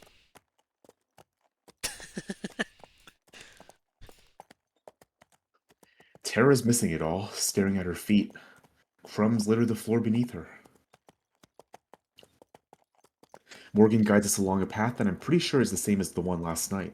A few villagers move out of the way of our carriage, not even turning to look. It must be a regular occurrence.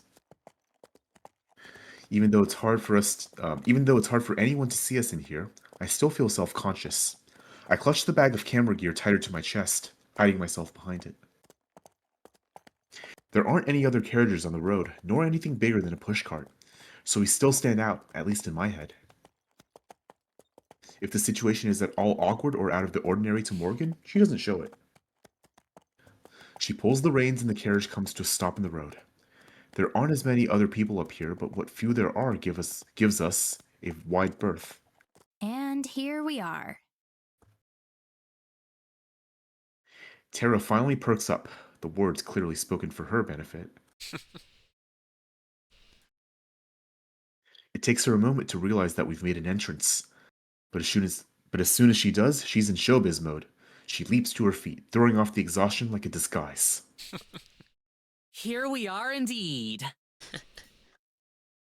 She vaults out of the carriage, spinning circles like we're in the middle of a grand plaza instead of the middle of the street. I climb out more carefully and then scurry out of the way. Okay, this rules. It really does feel like we've traveled back in time. The buildings, all built from wood and stone, look like they've been there for centuries. The road that we're on and currently blocking is made of cobblestone. It winds its way through the town despite being covered in well-tamped snow. We're certainly a long way from home. Are we about to say something, Wish? What? Are we about to No. say anything? Okay, No. just making sure.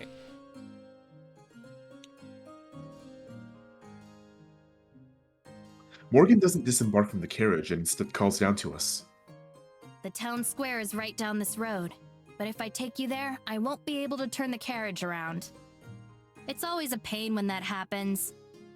I'm going to open up my shop, but feel free to come by whenever you'd like. I'm sorry I can't show you around right now, but I'll make it up to you later.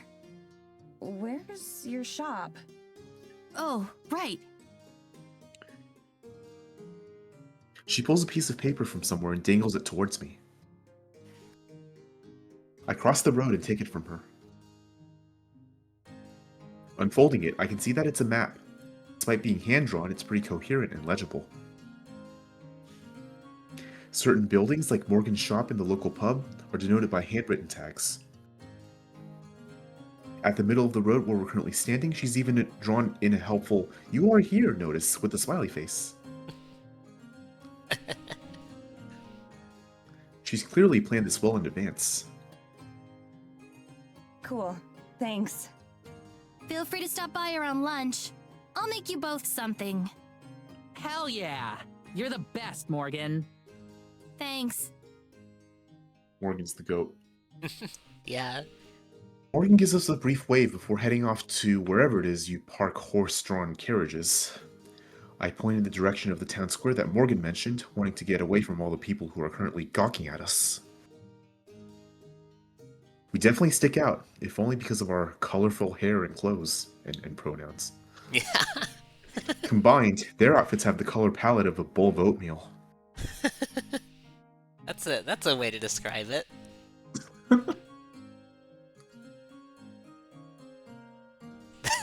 That is a way to describe it. Indeed.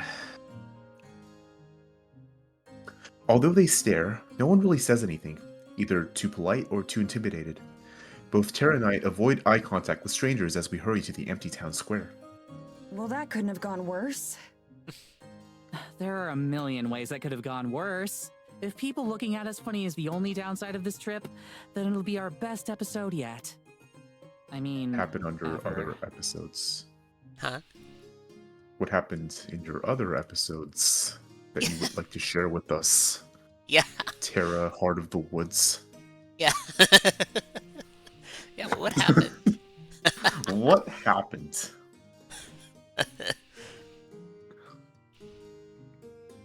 I'd wish she'd stop bringing that up. It always kills the mood, which was barely on life support to begin with. Terra rubs her shoulders, having stubbornly chosen not to dress any warmer today. Okay. Ah, the consequences. Yes, consequences. I don't think that's something that she's very familiar with. Or she is Saffron. familiar with, but never learns from them. Saffron is now vindicated. Indeed, Saffron vindicated. Yeah. Long have we waited. Terra is cool plus enabled plus W.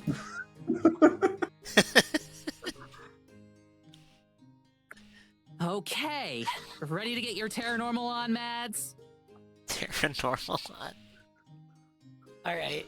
Get your Terra normal on. Your Terra normal on. Oh my god. Welcome in, it's also a Ruby. Hope you're doing well. It's also a Ruby. Let's go.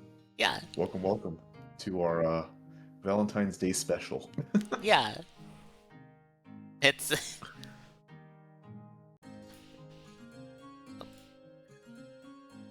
I shrug my camera bag onto my shoulder and nod. It's going pretty alright. Yeah. It's going pretty good. I'm enjoying this this novel we're reading through so far. It is certainly a interesting story. Yeah. Exposition. Yeah. Unfortunately, there is no ghost yet. Not yet. Yeah. How are you doing? Also a Ruby.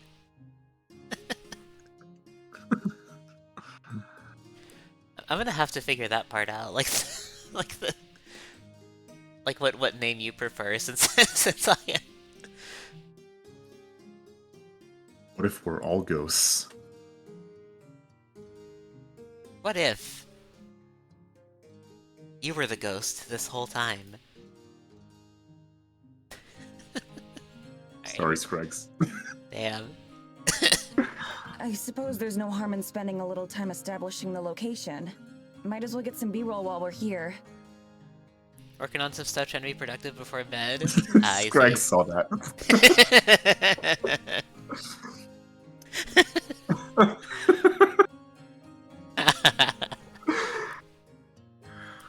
Got one more workday, then you get a day off. Let's go. Nice. I hope you enjoy your day off. Indeed.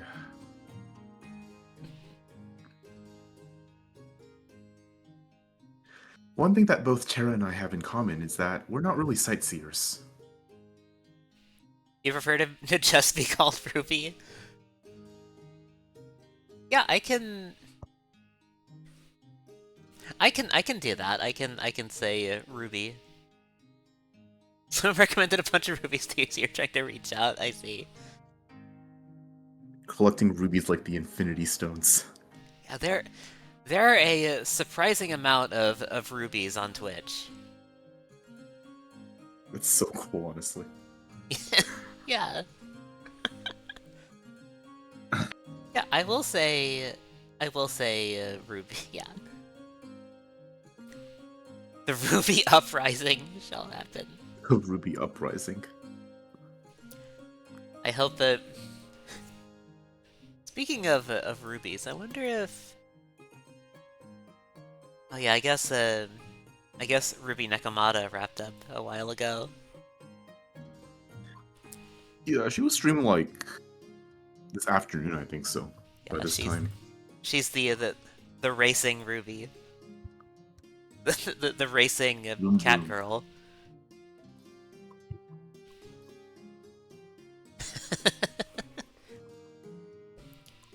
I am but a humble little Galarian zigzagoon.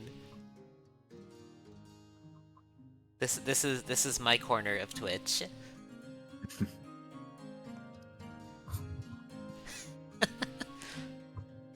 Have you read this one? Fish? Yeah, I have. Okay, I see. I spend as much time in my room as I can, whether that's the hotel room while we're filming or in my bedroom at home. So much as Tara loves investigations and all the dramatic stuff, she'd probably totally skip the exposition segments if she didn't leave them to me. Thank you for the follow. It's also a Ruby. Appreciate it. That means we're pretty efficient at filming them. An overlay simulating a video camera appears on... Oh, that's you. Screen while Maddie is filming. Oh yeah, that's the narration. That's the narration, the actual narration, not the Madison part of the woods narration. Yeah.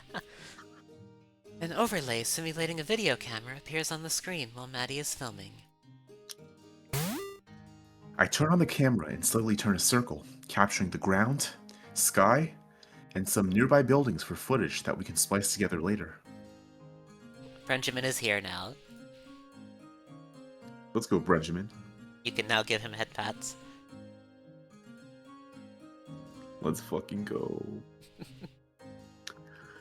I do a slow pan across some of the houses, then frame and hold a shot of the path further into the village. A young couple passes by, holding hands, and they share a suspicious look at the camera as they go by. We spliced in a Benjamin. Oh god, the content creators are getting random people into their YouTube shorts. It's fucking over. Oh yeah, it is shiny time. You know what? I'll do that. I just might do that. Right now. Let me get the other one. There we go. And now we set a timer for 20 minutes. There we go. Okay. You have unlocked Shiny Ruby. Unlocked. Achievement get. When do you think we'll be getting a shiny wish? Hopefully soon. I don't really like Jirachi shiny though. It's just a hot take, but like default Jirachi. But I might do a shiny routine That's fair. for all the shiny hunters who want to see me shiny. We are Valentine's pink. Pog. Shish. I mean, Jirachi turns like redder on the shiny, right? So I guess that fit with Valentine's Day. That would be cool. Yeah. Shiny wish. Shish, as he's known. Shish. Shish. Kebab. Kebab. Okay. I think you read this one? Yeah. Yeah.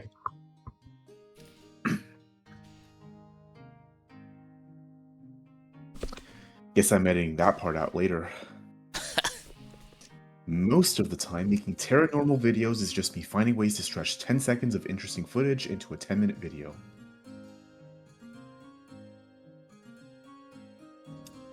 There's something else. That's something else that we're both good at. Oh yeah, thank you for the hydrate. I will do that.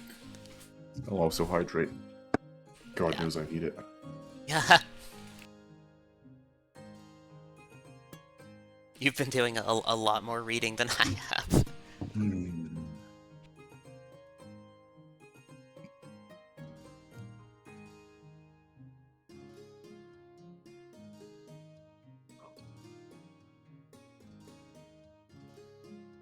Hey, yeah, good luck with finding the heart of the woods. Yeah. Alright, see you later, Scrags. Alright, see you, Scrags. Good night. Thanks for coming in. You have left, unfortunately, before we could find the ghost. The ghost. But you will soon meet the ghost later. It's okay. Yeah. Good night, Scrags. Night. Good. Good. Not good.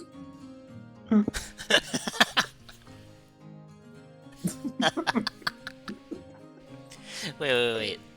Even better? Wait.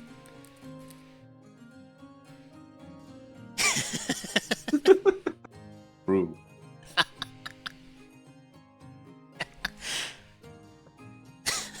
Alright. read this, right? Yeah. Okay. Cold wind makes it hard to keep a steady grip, so I stow the camera and shove my hands into my pockets. Get anything cool? Unable to browse on her phone like she usually does while waiting, instead Tara watches from over my shoulder as I record. Not really. There's not much to see here. Yeah, it's kinda less impressive up close. It's the kind of place that you'd expect a tumbleweed to blow through, like if the climate fit. Damn. Damn. Hey, Wow, you're turning into quite the poet. Oh, shut up. I mean, Tara, have you heard her internal monologues? They go fucking crazy. yeah. What? It was a compliment. Anyway, since filming the village is a dud right now, we should follow up one of the rumors Morgan was talking about the other night. I'm thinking giant tree spirit. That's the most interesting one she talked about for sure. That's the headliner. We need to build up to that one. Oh yeah, definitely. Picture this. Okay.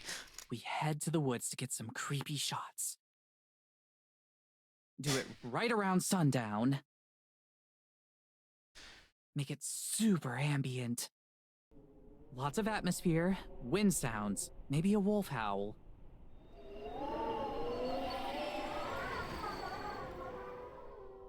You've got a good wolf sound effect we could use, right?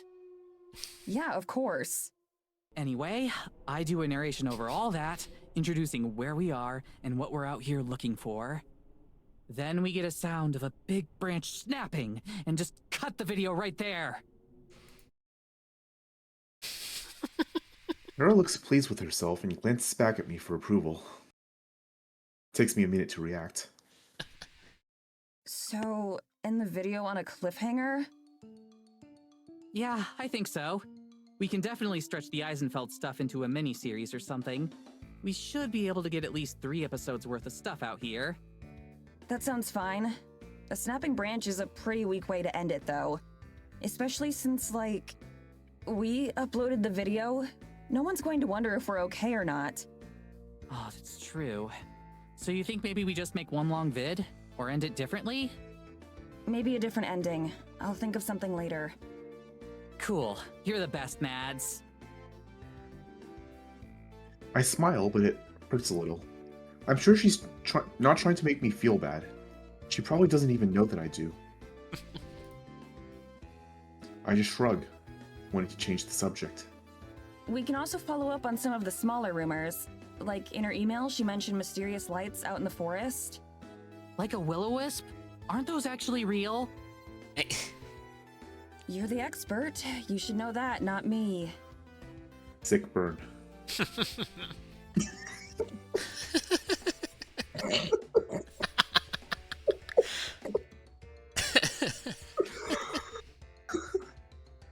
Tara stares at me expectantly. Yes, they're real, but it's just swamp gas. It doesn't matter though, because we need to wait for nighttime for that stuff. It's not very spooky during the daytime.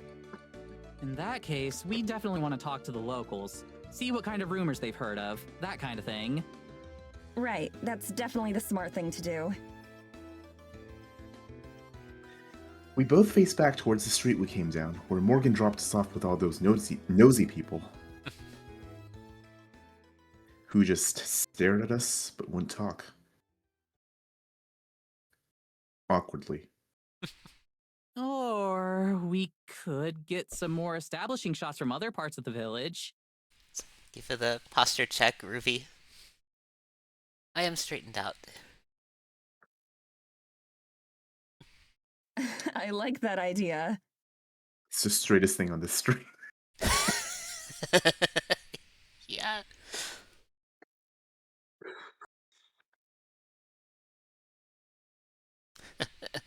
We pick a Real. direction at random and start walking.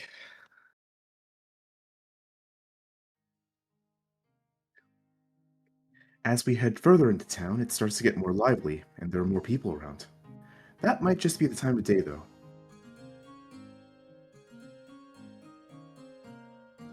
A couple folks shovel snow in front of their homes. A group of kids run up and down the street, accompanied by a sagging basset hound. A woman wearing what appears to be an entire bear for a coat shuffles past us. Wherever we go, the villagers watch us unabashedly. No one makes any attempt to talk to us, and conversations fall silent whenever we come near. I wonder if there was some sort of order given to not speak with us, or if it just happens naturally. I try to force myself to ignore it. We're not doing anything wrong, we're just a curiosity. The only interesting thing about us is our out-of-townness.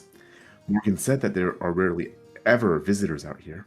It's not hard to imagine why. There doesn't seem to be much worth visiting. Still, if they're going to keep this up, it's going to make those interviews even harder to do. Tara taps me on the shoulder, nodding in the direction of some of our observers. We're giving Benjamin headpats, by the way.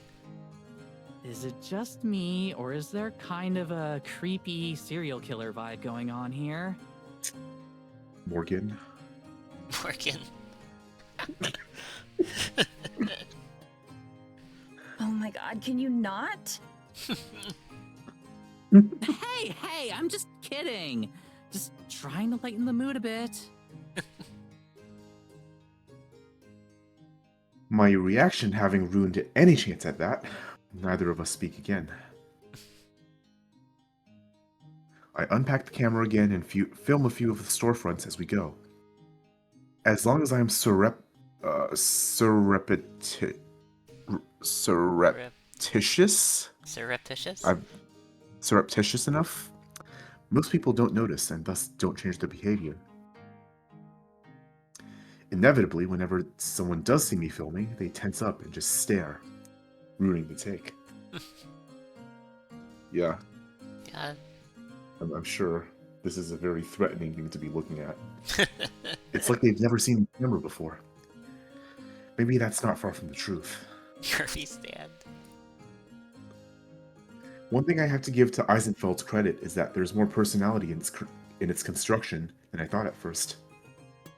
In fact, there's more personality in its construction than there are its residents thinking. Most of the buildings seem to be people's homes, but it doesn't take us long to find a few stores here and there. The names are simple and plain, like you'd read in a tabletop RPG book. Damn. Damn. Heinkel and Sons Tailoring, a butcher shop named the Hardy Sew, that sort of thing. Madison, Heart of the Woods, really out here calling this small town, calling the people in this small town NPCs. Damn. Like, oh my god. The goat was Morgan all along. She would never do something like this. Morgan would never.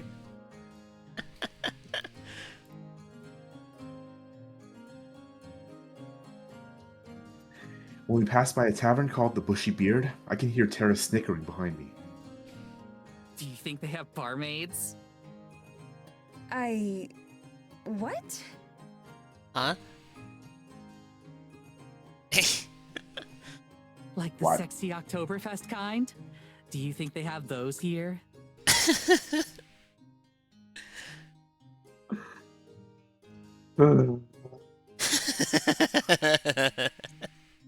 Tara's words are so out of nowhere that they takes. Takes. That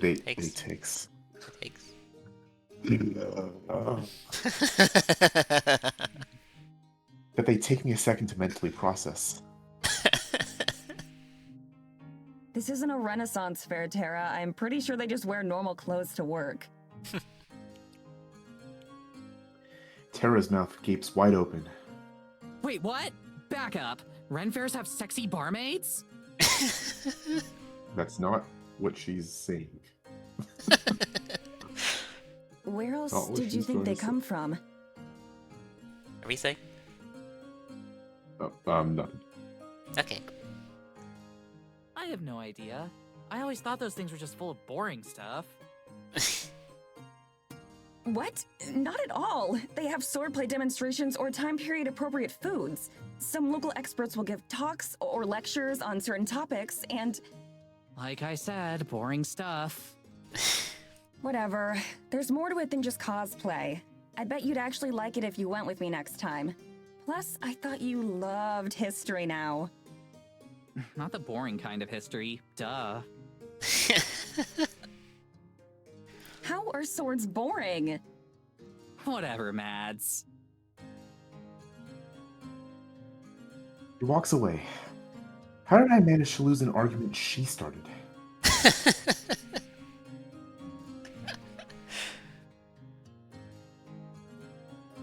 We cut a slow but steady course through the village. Despite how random the layout seems, it's impossible to get lost. All the roads seem to lead back into each other. Just like Kanto. Just like Kanto. I'm so used to the sounds of busy intersections and highways that the near silence here is almost unnerving. I can appreciate the serenity and calm of it all, but I think I'd go crazy if I had to live here. We're not even a full day in, and I can't help but miss my cozy apartment and the convenience of city life.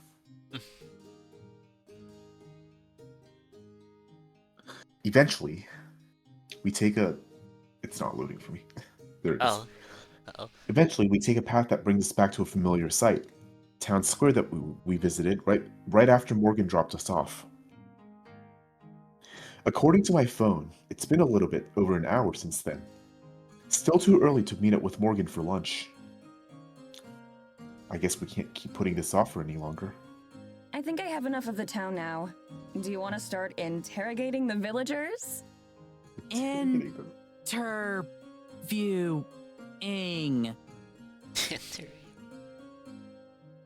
No, I think it's interrogating. Yeah. I didn't even notice myself misspeaking. I must still have interrogations on the mind. After meeting the mayor last night.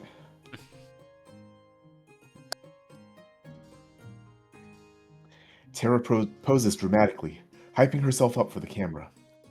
I'm not even recording yet. Time to put my game face on. As long as it's a game Lock case in. that people want to talk to. Lock in. Mads, when have I ever been anything but charming?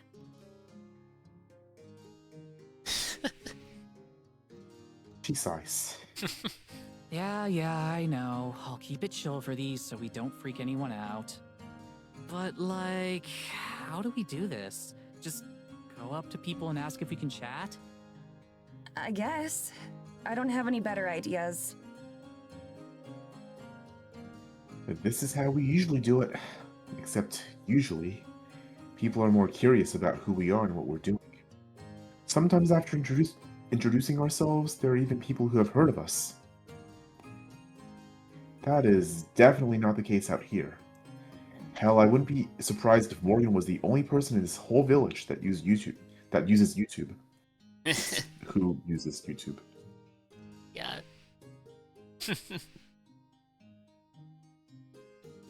The only thing more awkward than just asking random people for an interview is them staring silently while you approach. But we don't have any other options. Alright. I hand the mic to Tara. At least I'm not the one who has to do the talking.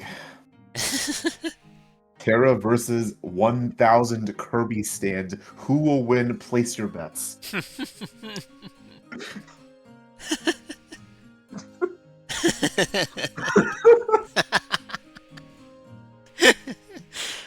1,000,000 Kirby stand.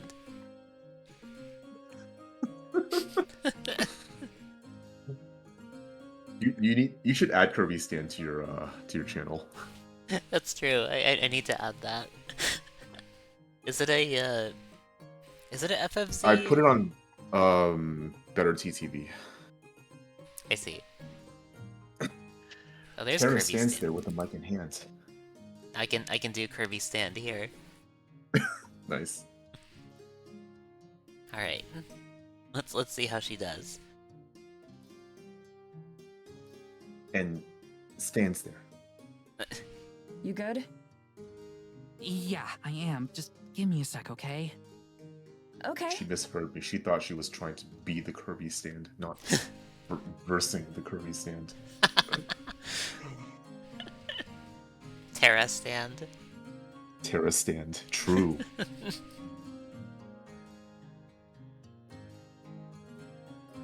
She psychs herself up by stretching and taking a few deep breaths. The whole time, she holds the mic pinched between two fingers like it's something she just peeled off her shoe. Interesting way to describe that. That's a way Okay. to describe it.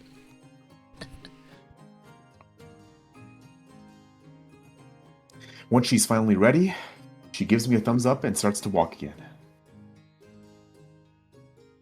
I trail a couple meters behind, keeping her back framed in the middle of the shot. She moves with a determined stride, but I can see the microphone shaking in her hand. A JoJo reference? Am I picking up on the specific one? Oh, oh, because we're saying stand. Stand. No, it's just stand. It's just standing. Yeah. In the...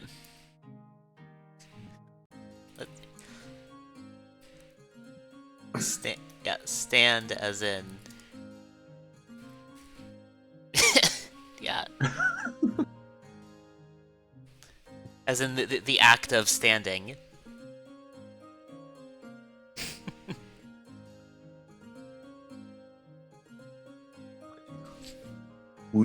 We pass by a few people walking around, but she doesn't stop any of them. Nor does she ask any of the folks outside the buildings, chatting or working or just sitting and looking bored. Just up ahead, a middle-aged woman smokes a cigarette, looking at nothing and no one in particular. It doesn't look like she's going anywhere, and she's not already in the middle of a conversation. She's the perfect candidate, and Tara must know it too. I wait for her to go up and introduce herself. I stand still and hit the record button, filming her approach. Surely nothing will go wrong here. Barely. Alright. Alright. Round one. Round one. Alright. Oh. Let's go. The timer is over, so I am unshiny now. 8. Oop, gotta... There we go. Okay. Let's see. Except she doesn't.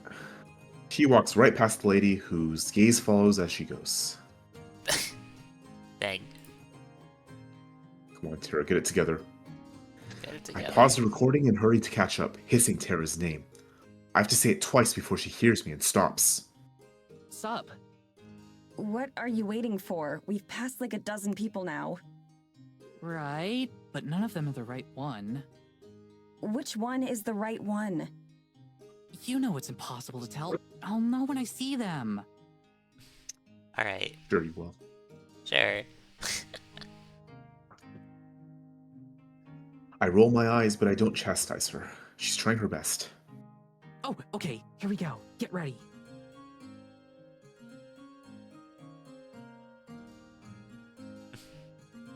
I follow her line of sight to figure out her prey, an older man, resting on a bench nearby. Okay. Broad-shouldered and with a long beard, he looks like the stereotype of a lumberjack. Like the previous woman, he stares vapidly off into the distance, thoughts clearly elsewhere. Once again, I plant my feet and set up the shot. I make micro-adjustments to the focus until I get it just right. The rest is up to Tara. Slowly, Tara approaches the man. Either he doesn't see her coming or he ignores her. She glances at me for reassurance, which I give in the form of a smile and a nudging motion, telling her to get on with it. She clears her throat, grabbing the man's attention. He turns to her slowly and eyes her suspiciously. Then he notices me and the camera and he tenses up. Not off to a good start. Tara talks quickly, trying to explain the situation.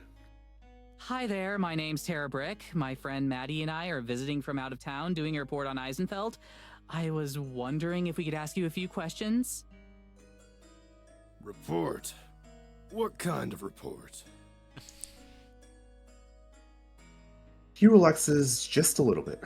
The man rubs his eyes wearily, peering back and forth between me and Tara.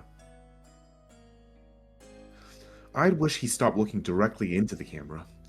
I slowly start to move laterally, trying to frame the two of them better, but he keeps shifting on the bench to watch me. It's an investigation on the supernatural. Rumors, ghost stories, that sort of thing. We've heard a lot of legends about Eisenfeld, and we're looking into them, trying to figure out what's true and what isn't. Figure out the truth, huh? The man mutters darkly, his beetle-browed eyes still flipping between me and Tara. He chews his lip while he thinks about it.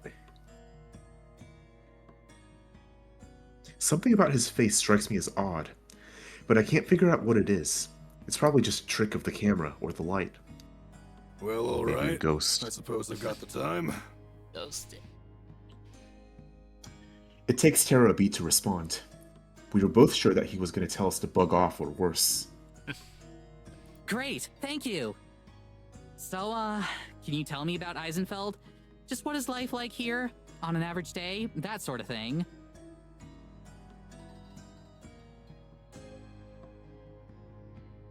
Clearly, she didn't expect to get this far, and that's the first thing that comes to mind. She offers the man the mic, but he just stares uncomfortably until she retracts it. Right, well, it's a good little town. Good and proper. Quiet. Real quiet. That's what I like about it. Yeah, None of that that's- city business. No noise and bustle. Out here, it's just you and nature. That suits me just fine, it does. Are you Fair saying? enough. Yeah, that's fair. So you're from around here then? Spent your life in Eisenfeld? Born and raised, and God willing, I'll die out here too. Never thought about leaving. Never had a reason to. Great, great. So then I'd imagine you know all about any local legends, right? About as well as anyone. Any old village has got its stories. If you believe them all, there's goblins in the woods, trolls in the mountains, and who knows what else elsewhere. Of course, it's only children who believe in those. So you've never seen anything weird yourself? Nothing unexplainable? Weird like what? By now, the man has abandoned looking at Tara entirely, and instead focused on the camera, his eyes looking strangely focused. One of our friends here mentioned something about a big forest spirit, like a walking tree kind of thing. He sits up from his slouch, finally turning to face Tara. What friend of yours might that be? She's from around here. One of the locals. Even though we gave her a shout out in one of our videos, Tara's reluctant to name Morgan as our contact. It makes sense. Her neighbors surely feel different about us than our viewers do. Yeah. Yeah, I wonder why. Uh. Content creator. Content creator. You're not 100% there mentally. It took you a second to realize the in-game dialogue wasn't us. No, my range is like not that good, Jag. But I appreciate that you believe in me.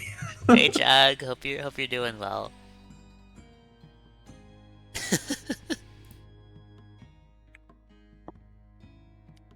like wow, they sound different today.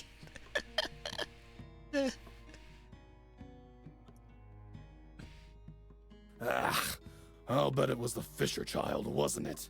If you know what's best for you, you'll steer clear of her. Nothing but trouble comes from that one. Nothing at all. Oh, Damn. dang.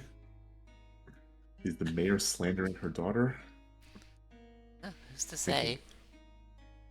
Who's to say? Tara and I exchanged a glance. Seems her thoughtfulness was irrelevant. At the same time, I'm suddenly a lot more interested in what this guy has to say. Why do you say that?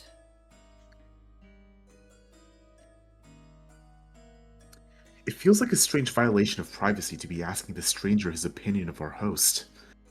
But if she's notorious enough that anyone on the street knows of her, then perhaps we're better off knowing why.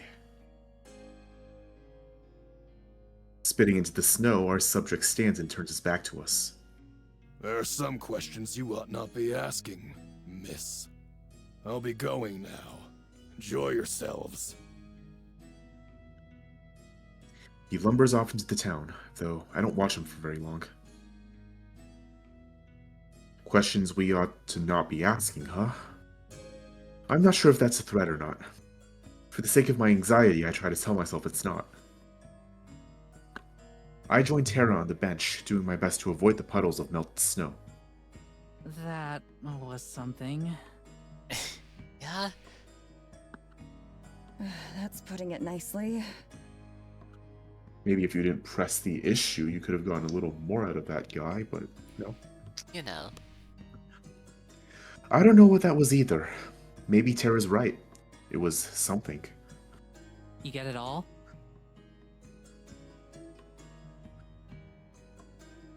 She taps 2 fingers against the camera in my hand. Of course. All 2 uncomfortable minutes. Got him. Felt a lot longer than 2 minutes. Yeah? Wasn't given a lot to work with there. Also Whose fair. fault is that? Yeah. Also very fair.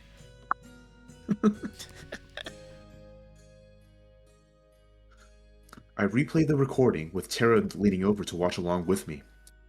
It's not any less awkward the second time through. Well, we already knew we need to talk to a few different people. Just got unlucky on the first one. Know what I mean? Tara stands up, but I remain seated. Still need another minute? I don't say anything. I'm trying to think of what to say.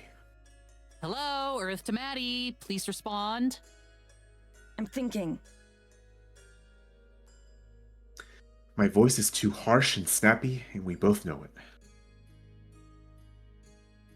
I played through the clip again, this time without Tara watching. Something still seems off to me. It's not just the gruff way he left. Look, we knew Morgan was a bit weird. All of our fans are weird. That's why they're our fans. In a tiny little town like this, of course anyone who's different is gonna have a reputation. That's a good point. That's a fair assessment, yeah. That doesn't make Morgan a bad person. Yeah. I'm not saying she's a bad person. I didn't say anything. But if you had to ask, I'm sitting here thinking that it's really freaking shady that a guy just guessed we were here with Morgan, and then that he up and left as soon as he found out. Yeah. That's not normal. Also fair. That's not something that's happened to us before. Great! That means we're on the right track. If they're hiding something, then that means there's something to hide. Have you completely lost your mind? This is ridiculous, even for Tara. I can understand her wanting to give Morgan a chance, but to actually buy into her nonsense? Tara nods and looks down at her feet, brushing some of the snow off her shoes. It's only been a couple hours, Mads. He's just one old cranky geezer. Please, please just try to have some patience on this one, okay? For me. It's not just one. I check my watch. It hasn't even been 2 hours. That only makes her more right, as much as I hate to admit it. Sighing, I place my head in my hands. Sorry, I'm still tired. It's okay. After a long moment, I stand. Wanna find somebody else? Guess we oughta.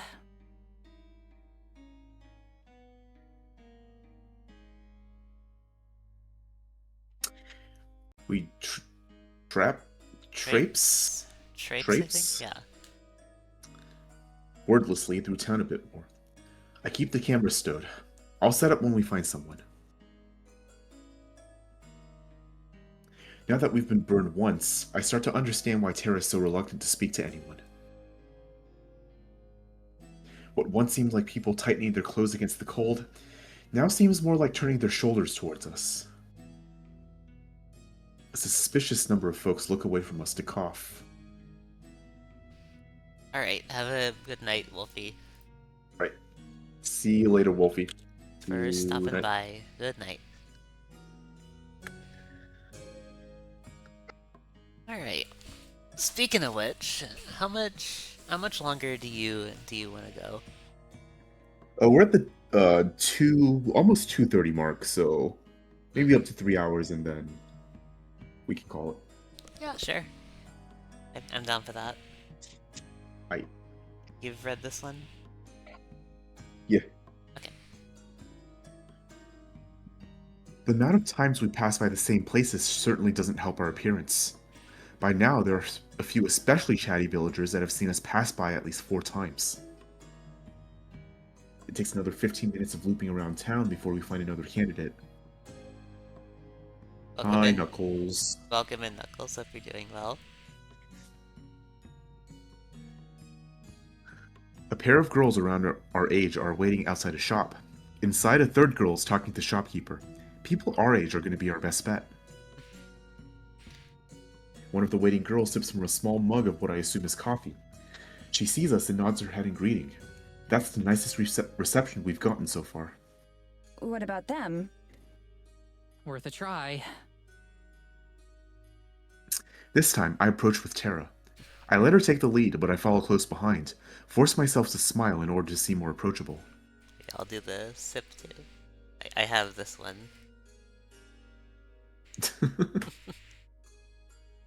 Excuse me. Sip. Oh. Talking girl and shopkeeper turn towards us at the same time. Their conversation snaps off immediately. You interrupt their conversation. Couldn't you have waited for like 2 more minutes? Yeah. Excuse me. Hey there. Hello. The girl next to her leans in to whisper something in her friend's ear, but doesn't talk to us. Hey, so my friend and I are here from out of town. We know. Damn, okay. That's a suspicious response. Yeah. They both giggle to themselves. We're filming a documentary sort of thing about Eisenfeld, and I was wondering if I could ask you some questions. Eisenfeld? Why here? What about it? Well, we're doing a video about any sort of rumors or local legends that you might have out here. Ghost stories or that kind of thing. The two girls talk to each other in low voices that I can't pick up. The quieter girl is muttering something, and the girl with coffee is agreeing and nodding along. As one, they turn to face us again. I don't think there's anything like that out here. This isn't that kind of place. Not a single one. When you were kids, your parents didn't tell you stories about things that lived in the forest? You've never been out late at night and seen something you can't explain? We're not allowed out late at night. Right. There's a curfew.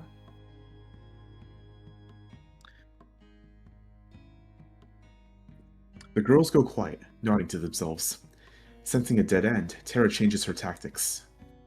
Do either of you know a girl named Morgan? She's the mayor's daughter. Uh-oh. Is it really a good idea to bring her up? Uh-oh. Alright, let's see where this goes. It ain't going anywhere good. I can sense it already.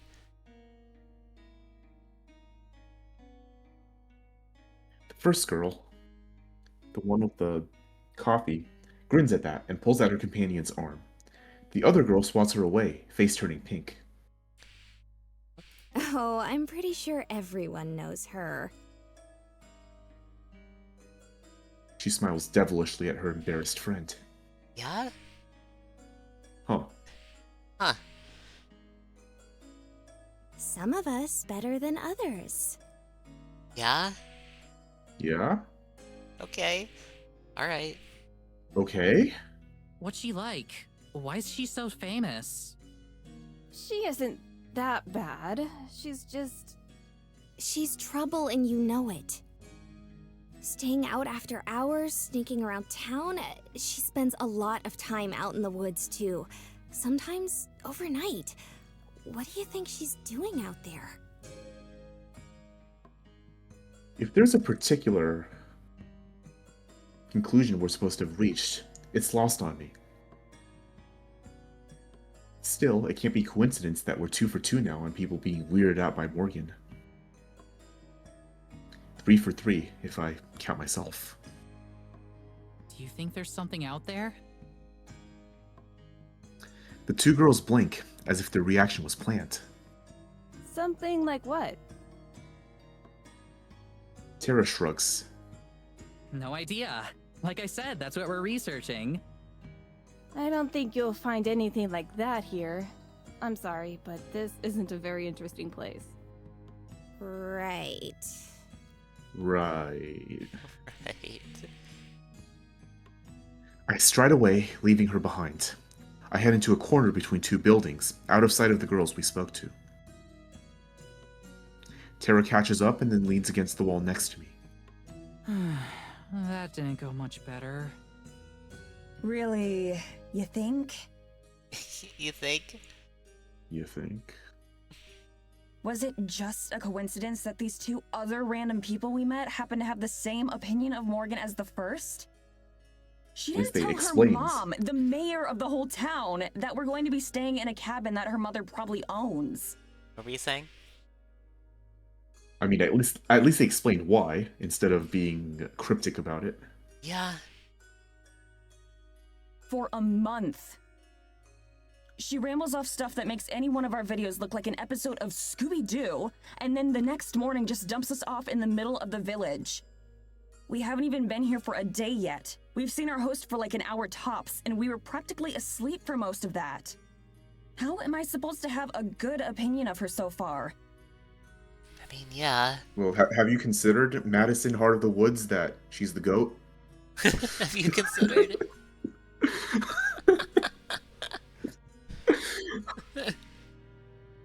Well, yeah, she's gotta work. Come on, Mads, have a little faith. What's the worst that can happen? The lead turns out to be nothing like the other 200 times before. Some girls gossip about us, That could an old happen. bum tells us to get lost. What were you The saying? mayor appears behind them like, "Greetings. Yeah. How about we have a little conversation?" Yeah. 207. And the worst part is that the whole town hates us while we're stuck here after spending thousands of dollars to cross the world. Okay. Yeah. Damn. I mean, yeah, I guess it would be pretty expensive, right? Yeah. Thousands of dollars. Also 207, she's counting. She has that mental tally, yeah. To live in a wood cabin with no phone service and barely any internet. For a month. You've got to see the problem here, Tara.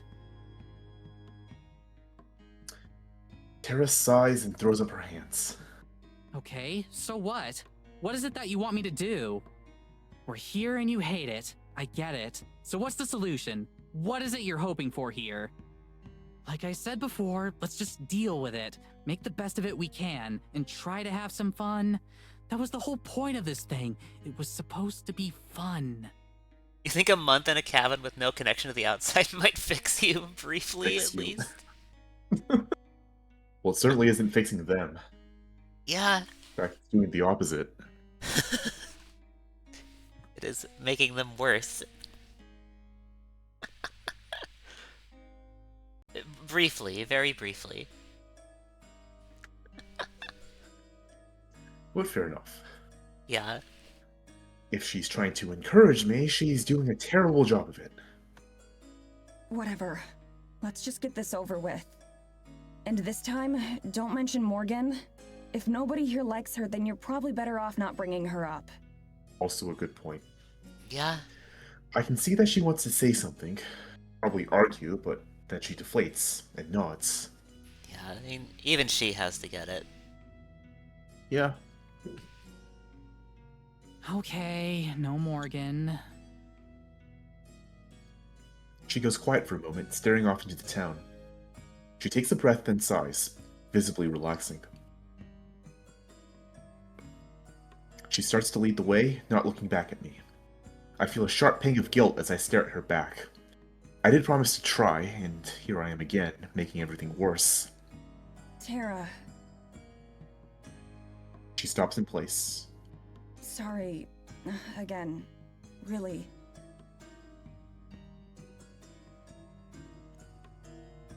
She smiles a bit sadly, but shrugs. I get it, Mads. We're cool. Let's go. There's a lot more paranormal in our future. Paranormal. Paranormal. Oh, this is italics. Tara and Maddie exchange a small smile before continuing their march on.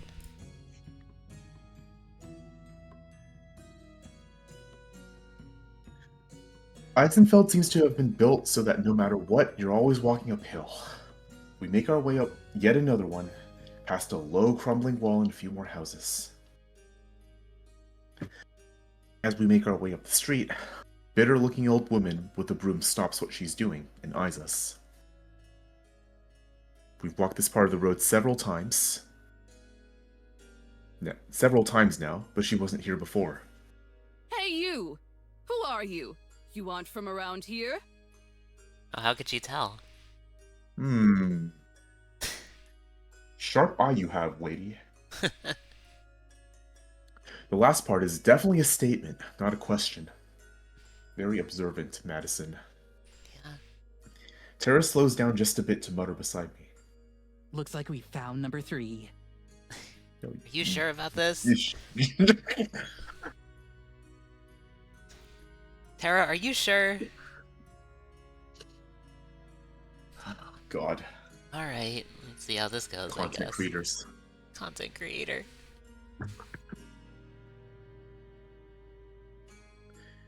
Tara immediately puts on a friendlier face as we approach. Who let Tara cook? Who let Tara cook? Well, she self-admitted that she can't. Yeah. So there you go, Zoka. Yeah. Good morning, ma'am. You're right. We're not. I'm Tara, and this is Maddie. We're here doing a research documentary on Eisenfeld.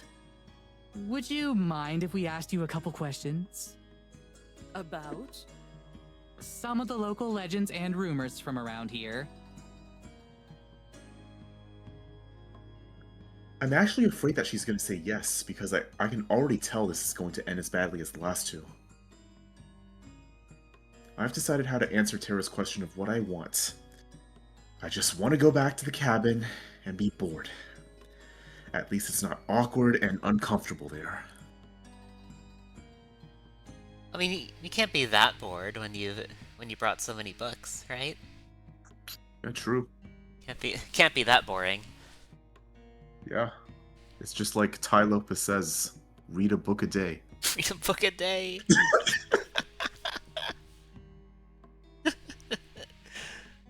Okay, let's see how this goes. Yeah, alright. Okay. Sure. Oh no. Great, thank you. So, we've been hearing a lot about stuff out in the woods, like... You are? Who told you that? Oh boy. Oh boy. We've been interviewing a few people this morning, and it's something that came up a few times. Stuff like lights, strange noises, that kind of thing.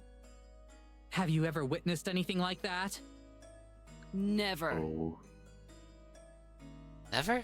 Alright. Okay. She looks around again and then steps just a little bit closer to us. Look, I'm going to tell you this now for your own good. No one around here wants any trouble. We all just want to live our lives in peace. That's what Eisenfeld's all about. Mayor Fisher does a damn good job keeping things nice and orderly around here. Uh-huh. I'm sure she does. We keep to ourselves, and I expect the two of you to do the same. She nods solemnly, the interview clearly over.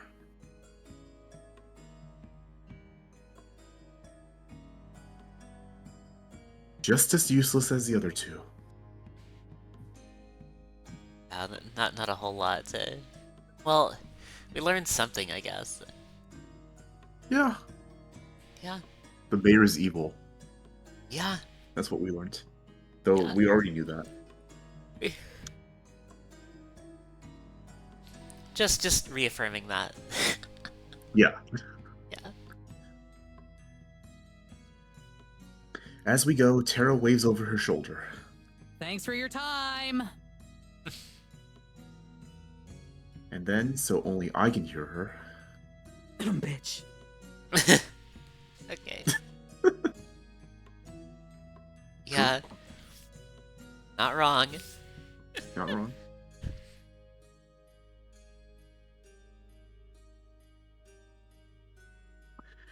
As we walk away, I can tell it's not necessary to say anything to Tara. She trudges along beside me.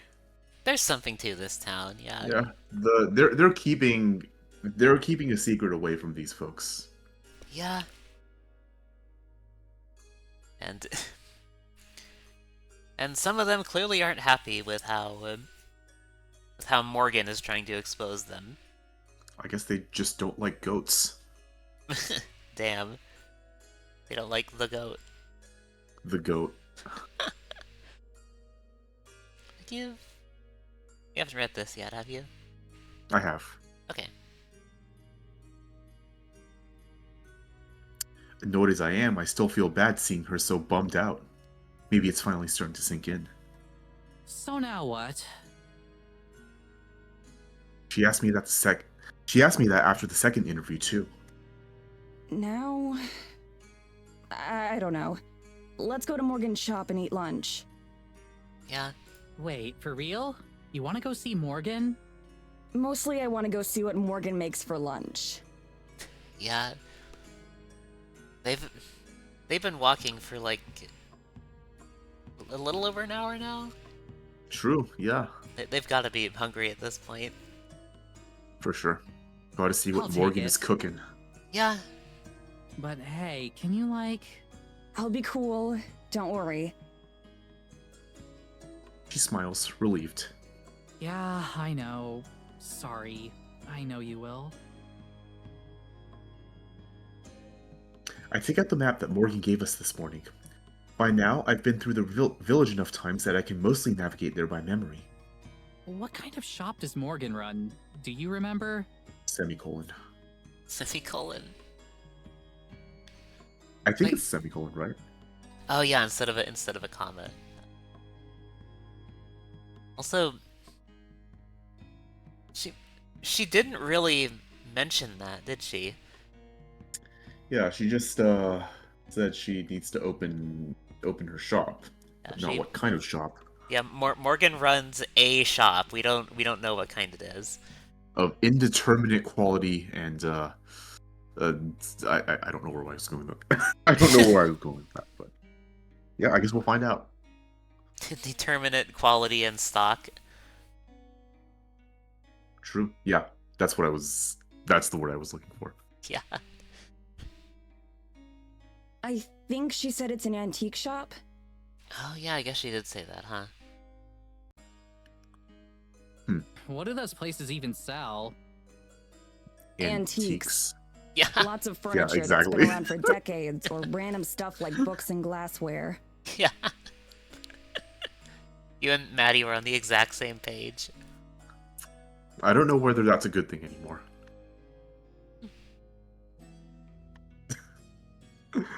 She's at least trying to be sensible, right? I guess.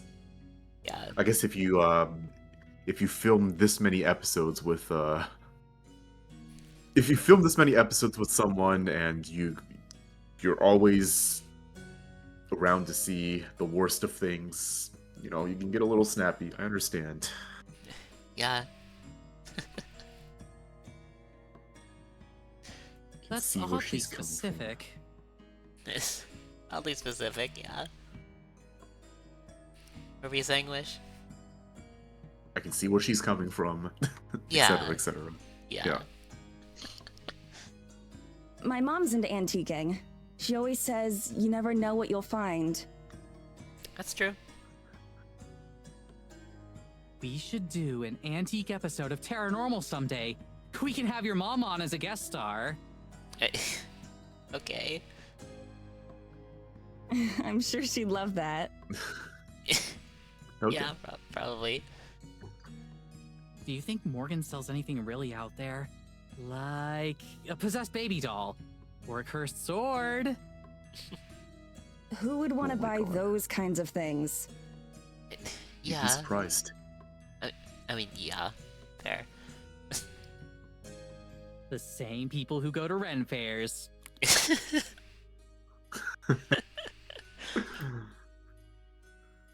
She got me. I can't help but laugh. Tara grins, enjoying the feedback. Come on, Mads. Every good horror story starts out with buying something fishy from the local antique store. Maybe she has a special section for items with an ancient prophecy about them. True, like a certain individual meeting a terrible fate in a body of water.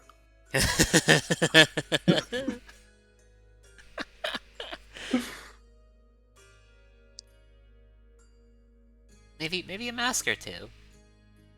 Yeah. We're specifically Perhaps. trying to avoid the horror story scenarios, remember? Oh, right. Yeah, I guess that would suck to live through. I think it would, personally. Yeah. Okay, what if she lets us interview her talking cat instead? That's like a whole episode's worth of stuff right there. Almost forgot about the talking cat. We haven't seen it yet. Yeah, we haven't. Not yet.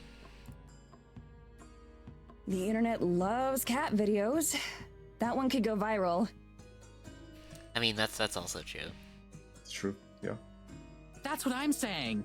Oh, we should prep a list of questions for it before we get there, so we know what to say. Ask it which brand of cat food tastes best. We can sell the video rights to that company. Good idea. Yeah. As much as Maddie hates to admit it, she's pretty content-brained as well. Yeah. I guess that Tara is rubbing off on her. Yeah. Come on, I'm serious. Oh, wait, what? What? You seriously think that cat is going to talk? Sarah shrugs, looking like she never questioned the idea. This is Tara you're talking to, Maddie. Very true. Of course she believes that. I'm just trying to be prepared. Okay. Okay. I thought she'd gotten the picture after that last interview went awry, but it seems like she's still giving Morgan some benefit of the doubt. It's not even worth arguing with her over. She'll see soon enough as it is. I check over Morgan's map again. We're definitely in the area since it says her shop is right by City Hall. Uh-oh. Uh-oh. The problem is, while her map shows how to get to the general area of her shop, it doesn't say which building it is. And there are several buildings that could fit. She's gonna Do you walk think into the this is mayor's the office. place? Oh my god. Ruh-roh. Uh-oh. It has to be. Tara's stomach growls loudly, and her voice was more like a plea than an affirmation. Go check. What? Check what? Like, go check if it's her place or not. Absolutely not. I'm not going to just potentially walk into someone's home. What's the big deal? If it's not her place, we can just ask for directions. Yeah, asking No people way. about Morgan has gone Trespassing so is your well. thing, not mine. Yeah. Like, it's gone so well after the 3 times. Well, 2, I guess. Because Morgan wasn't mentioned in like the last one, I guess. Yeah. But I have a feeling that lady knew. Yeah. We go back and forth like this for a while, and right before we finally decide to set it with the rock paper scissors, Morgan herself pokes her head out the door. Hey, you two. I'm in here. For the first time since she met us at the station, I'm genuinely relieved to see Morgan. Yeah. Morgan holds the door open, a book under her arm, and a cup of coffee in her free hand. Tara turns to me and talks in a quiet voice. Ready to uncover some ancient treasures? Lead on, Indiana. Also, I'll post it. I'll post it for you. There you go. Nice. Coffee. Coffee. She doesn't need telling twice. Tara practically dashes the rest of the way inside, nearly bumping into Morgan as she goes. I nod stiffly at her as I enter more slowly. The door slams shut behind us. Morgan flips a sign on her door to closed, although it's nearly invisible from the outside. Her shop looks just about how I expected. Piles of junk are strewn across chipped shelves. Many items aren't displayed so much as they appear to have been tossed and then forgotten. A thick layer of dust covers everything. Tara's already bobbing around the store, examining some worryingly fragile ceramics. Morgan passes by her and back to the front counter, where she sets down the book she was carrying. Its title catches my eye. Complete Collection of Classic Fairy Tales. The book looks extremely old. I wonder if it's an item for sale here. So, are you done looking around town? If she has any guess what kind of response we got today, she doesn't show it. She's still impossible to read. I've seen enough for today. Can we still take you up on that lunch offer? Sure thing. I've got something on the stove already. I figured you'd be coming over soon. Stove? Your store has a kitchen? Yeah. I have a living space set up in the back since I sleep here most of the time. What? Feel free to look around. I'll be back. I mean, I guess you What? have to.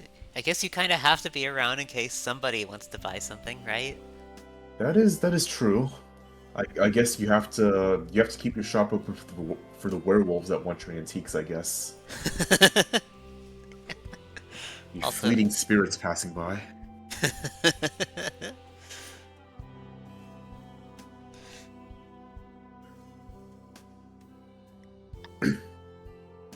She disappears behind a curtain leading to another room, leaving us surrounded by treasures. These little piggies. Or three little Three little piggies, yeah. little piggies. Or that looks like these. Yeah. When the whole town feels like an antique, a rocking chair and a few pieces of farming equipment probably aren't the biggest draws. I'm surprised she's even able to keep the place open. Tara's enthusiasm doesn't seem to have dimmed a bit, however. She takes time to examine each piece, turning it over in her hands like she's appraising the art. Or fine art. At least one of these is probably cursed. Oh yeah, definitely. It's probably the grandfather clock over there. No way, that's too easy. And even if it is cursed, it's probably something lame like making your toe hair grow twice as fast. But this, well... Tara takes an item off the counter, holding it close to her chest.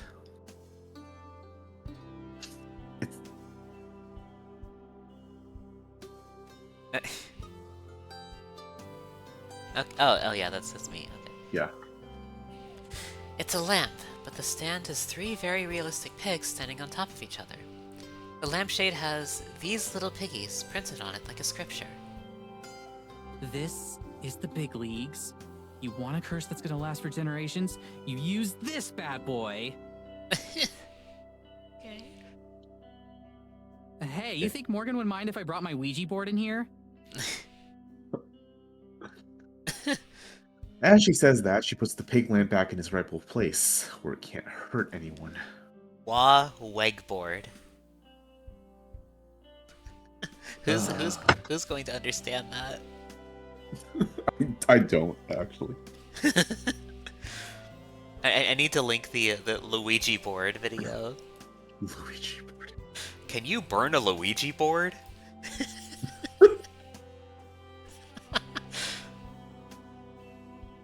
I'm gonna link it in the memes channel on my server. Alright.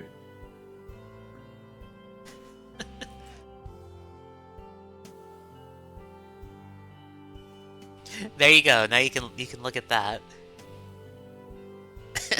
Curse of the Weggy board.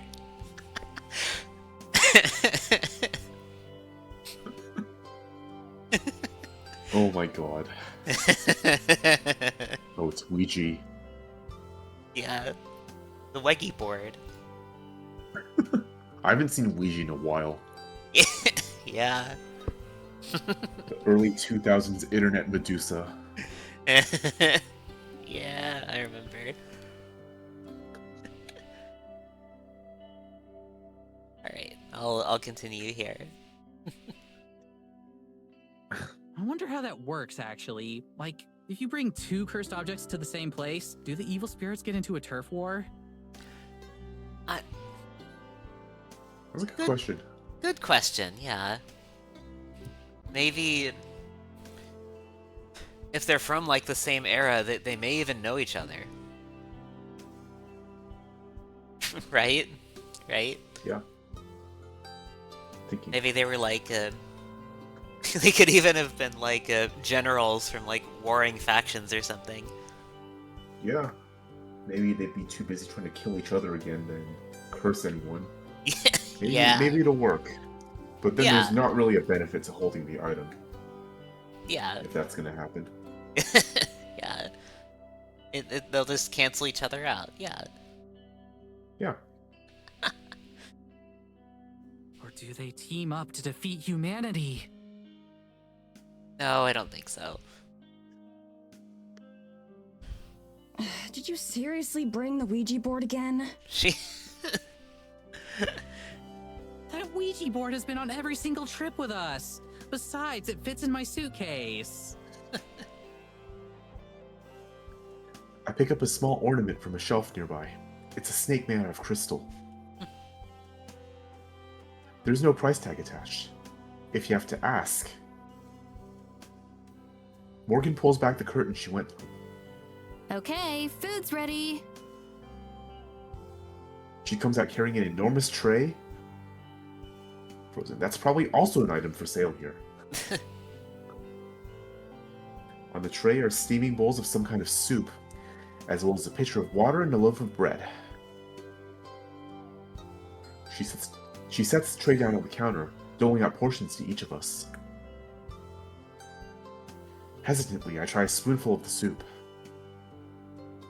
It's delicious. It has a rich and meaty flavor, but isn't too heavy, and it's hot, but not too hot to gulp down. I dip some of the bread into the broth. That's delicious too. Everything here is definitely homemade. God, now I want soup. True. Game's making me hungry. Yeah, I ought to eat something after stream. Same. It is getting close anyway. Yeah. Yeah, I've been going Wrapping almost up soon. 3 hours now, yeah. This is really, really good. Ah! This is amazing! Thanks. Let me know if you want more. Morgan stolidly keeps eating, the praise barely seeming to register on her. It's a shame. That's probably the one nice thing I'll have to say to her all trip. Wow. Damn. That's fucked up, Madison. Yeah. That's kind of fucked. I gotta admit. Once she's finished, Morgan picks up her book and starts to read again, while Tara and I are still in the middle of eating. I glance over at Tara, who is very intently staring at her spoon. She finishes her bowl and rattles the spoon around a bit. Can I take you up on that refill? It's gotta be really good soup, right? Yeah. Of course.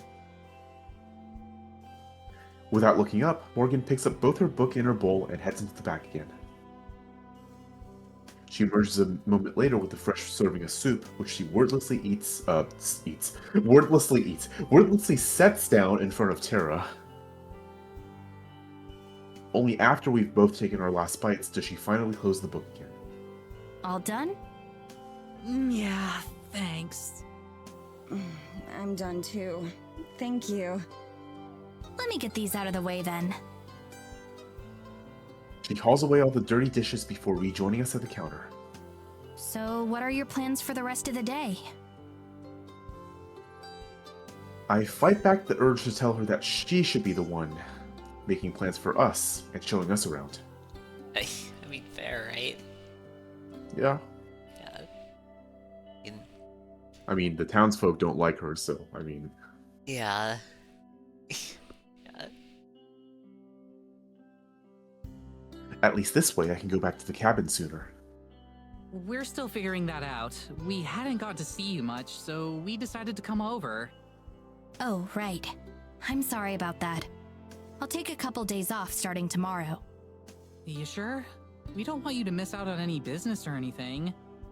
There aren't that What many customers business? who come through. Yeah. You're the first ones all week, and you don't even count. Yeah. Yeah. Oof. I mean, they aren't buying anything, so... Yeah. I'm not sure how I'm supposed to react to that, so I don't say anything. That's too bad. You've got a lot of cool stuff. I was looking around some while you cooked. I wouldn't get too excited. I just make up interesting stories for the items so they sound more entertaining. It helps pass the time. Right. Morgan says it so casually that there's no way she just knows how relieved I am to hear that. She knows just how relieved I am. Yeah. It lines up neatly with what I already suspected. That everything Morgan included in her email is even more made up than usual, and that this is all a colossal waste of time. Dang. Dang.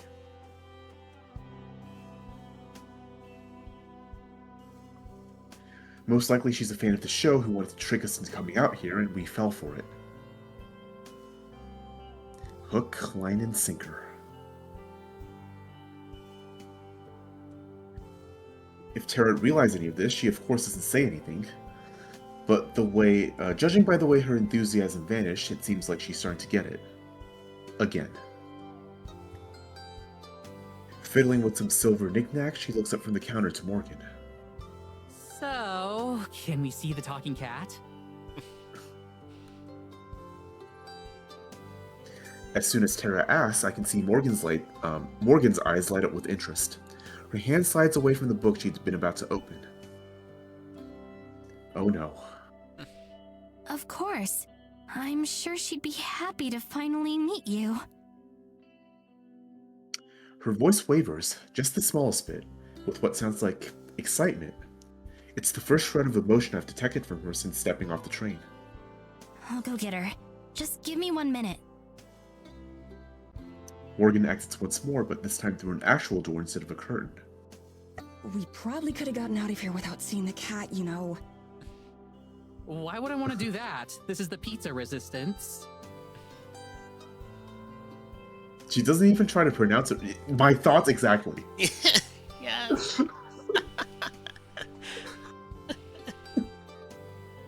Are you serious? Still?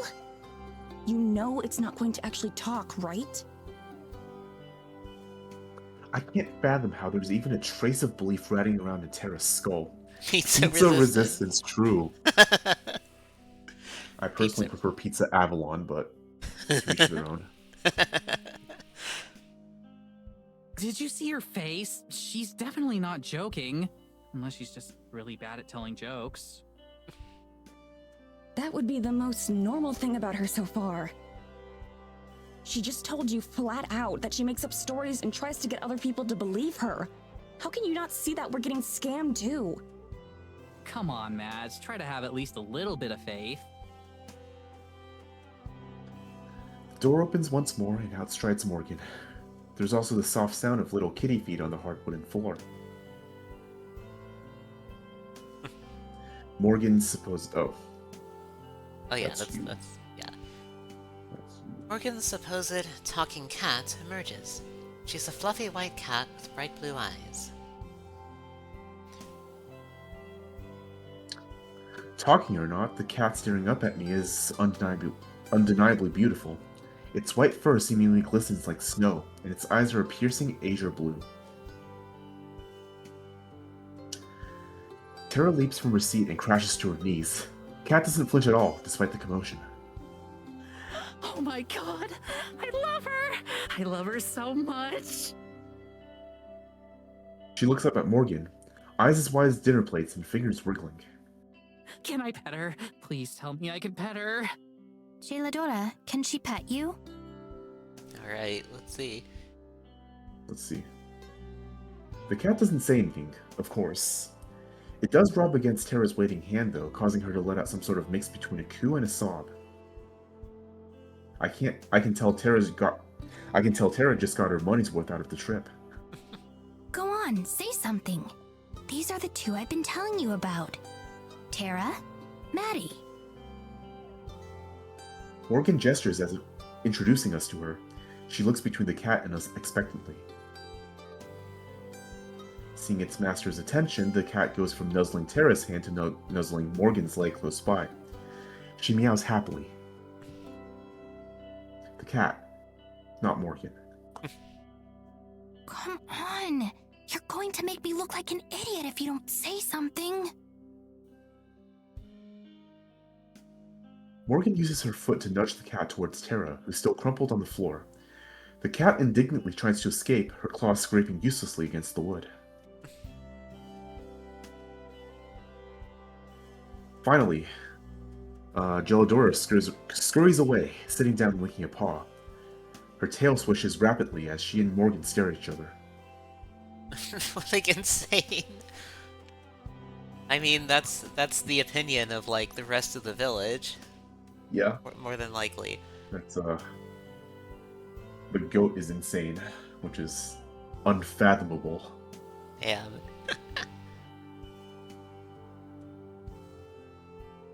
And then?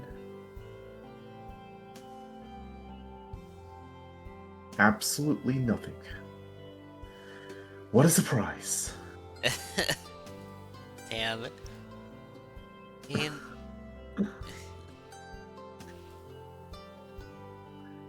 I'm not even disappointed. Just vindicated. Even Tara's enthusiasm is gone. She coos at the cat half-heartedly, but overall she's just trying to give Morgan an out. Come on, Jailadora, they're waiting.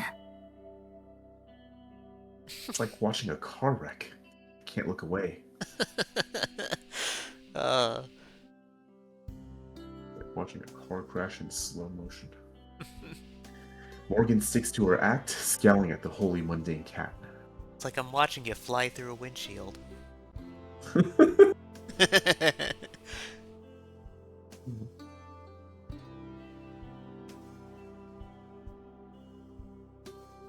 Doesn't seem to faze Jailadora, who simply yawns and settles down to the floor, just out of Tara's arm's reach. Whatever previous excitement she had just about evaporated, and is instead replaced with some kind of mixed frustration. That's when I start to realize a horrifying truth. She finally looks away from us, twisting her fingers together and gritting her teeth. When it seems like she's decided on what to say, she turns back to us. I'm sorry. I don't know why she's being so stubborn. Well, you know how cats are. Yeah, cats are pretty stubborn. Yeah. Tara manages an extremely fake laugh as she gets up and steps closer to me. Tara was right about one thing after all. Morgan wasn't lying to us. But now Tara's realizing where she was wrong. Morgan's also crazy.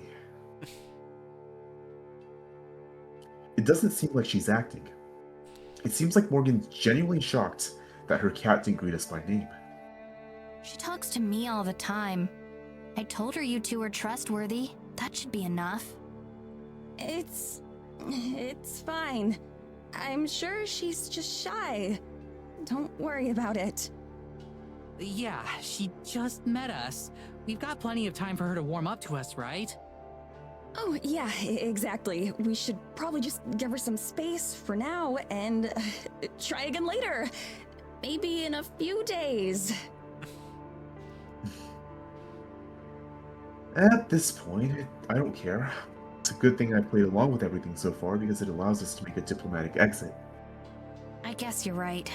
Still, I'm sorry for the inconvenience. She'll get over herself soon enough. It's a possibility, I guess. She glowers at the cat, who's still napping peacefully. Yeah, I'm sure. Tara steps back away from the counter and into the display area again. Anyway, thanks for lunch, Morgan. We really appreciate it.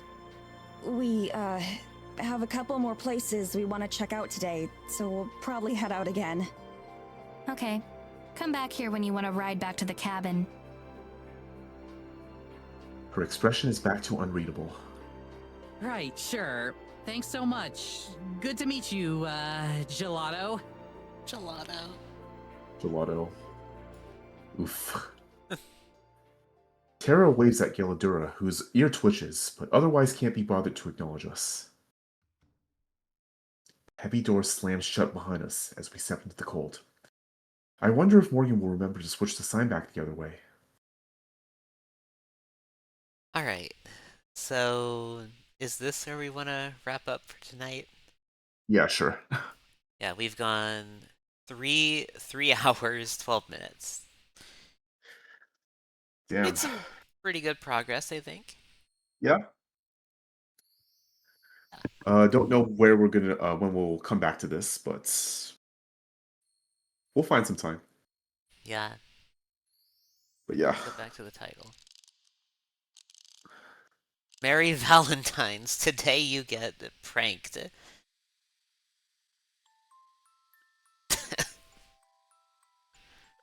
Thanks for stopping by, Zokai. I know this is not what I usually do, but appreciate Yeah. all the folks from my place coming out.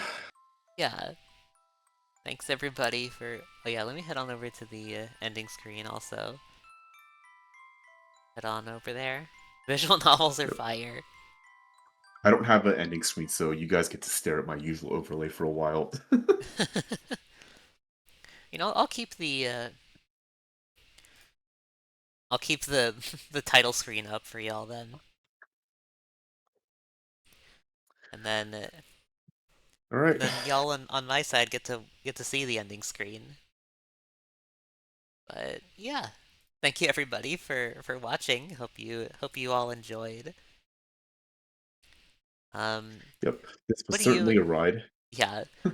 What do you have planned next time, Wish? What do you mean?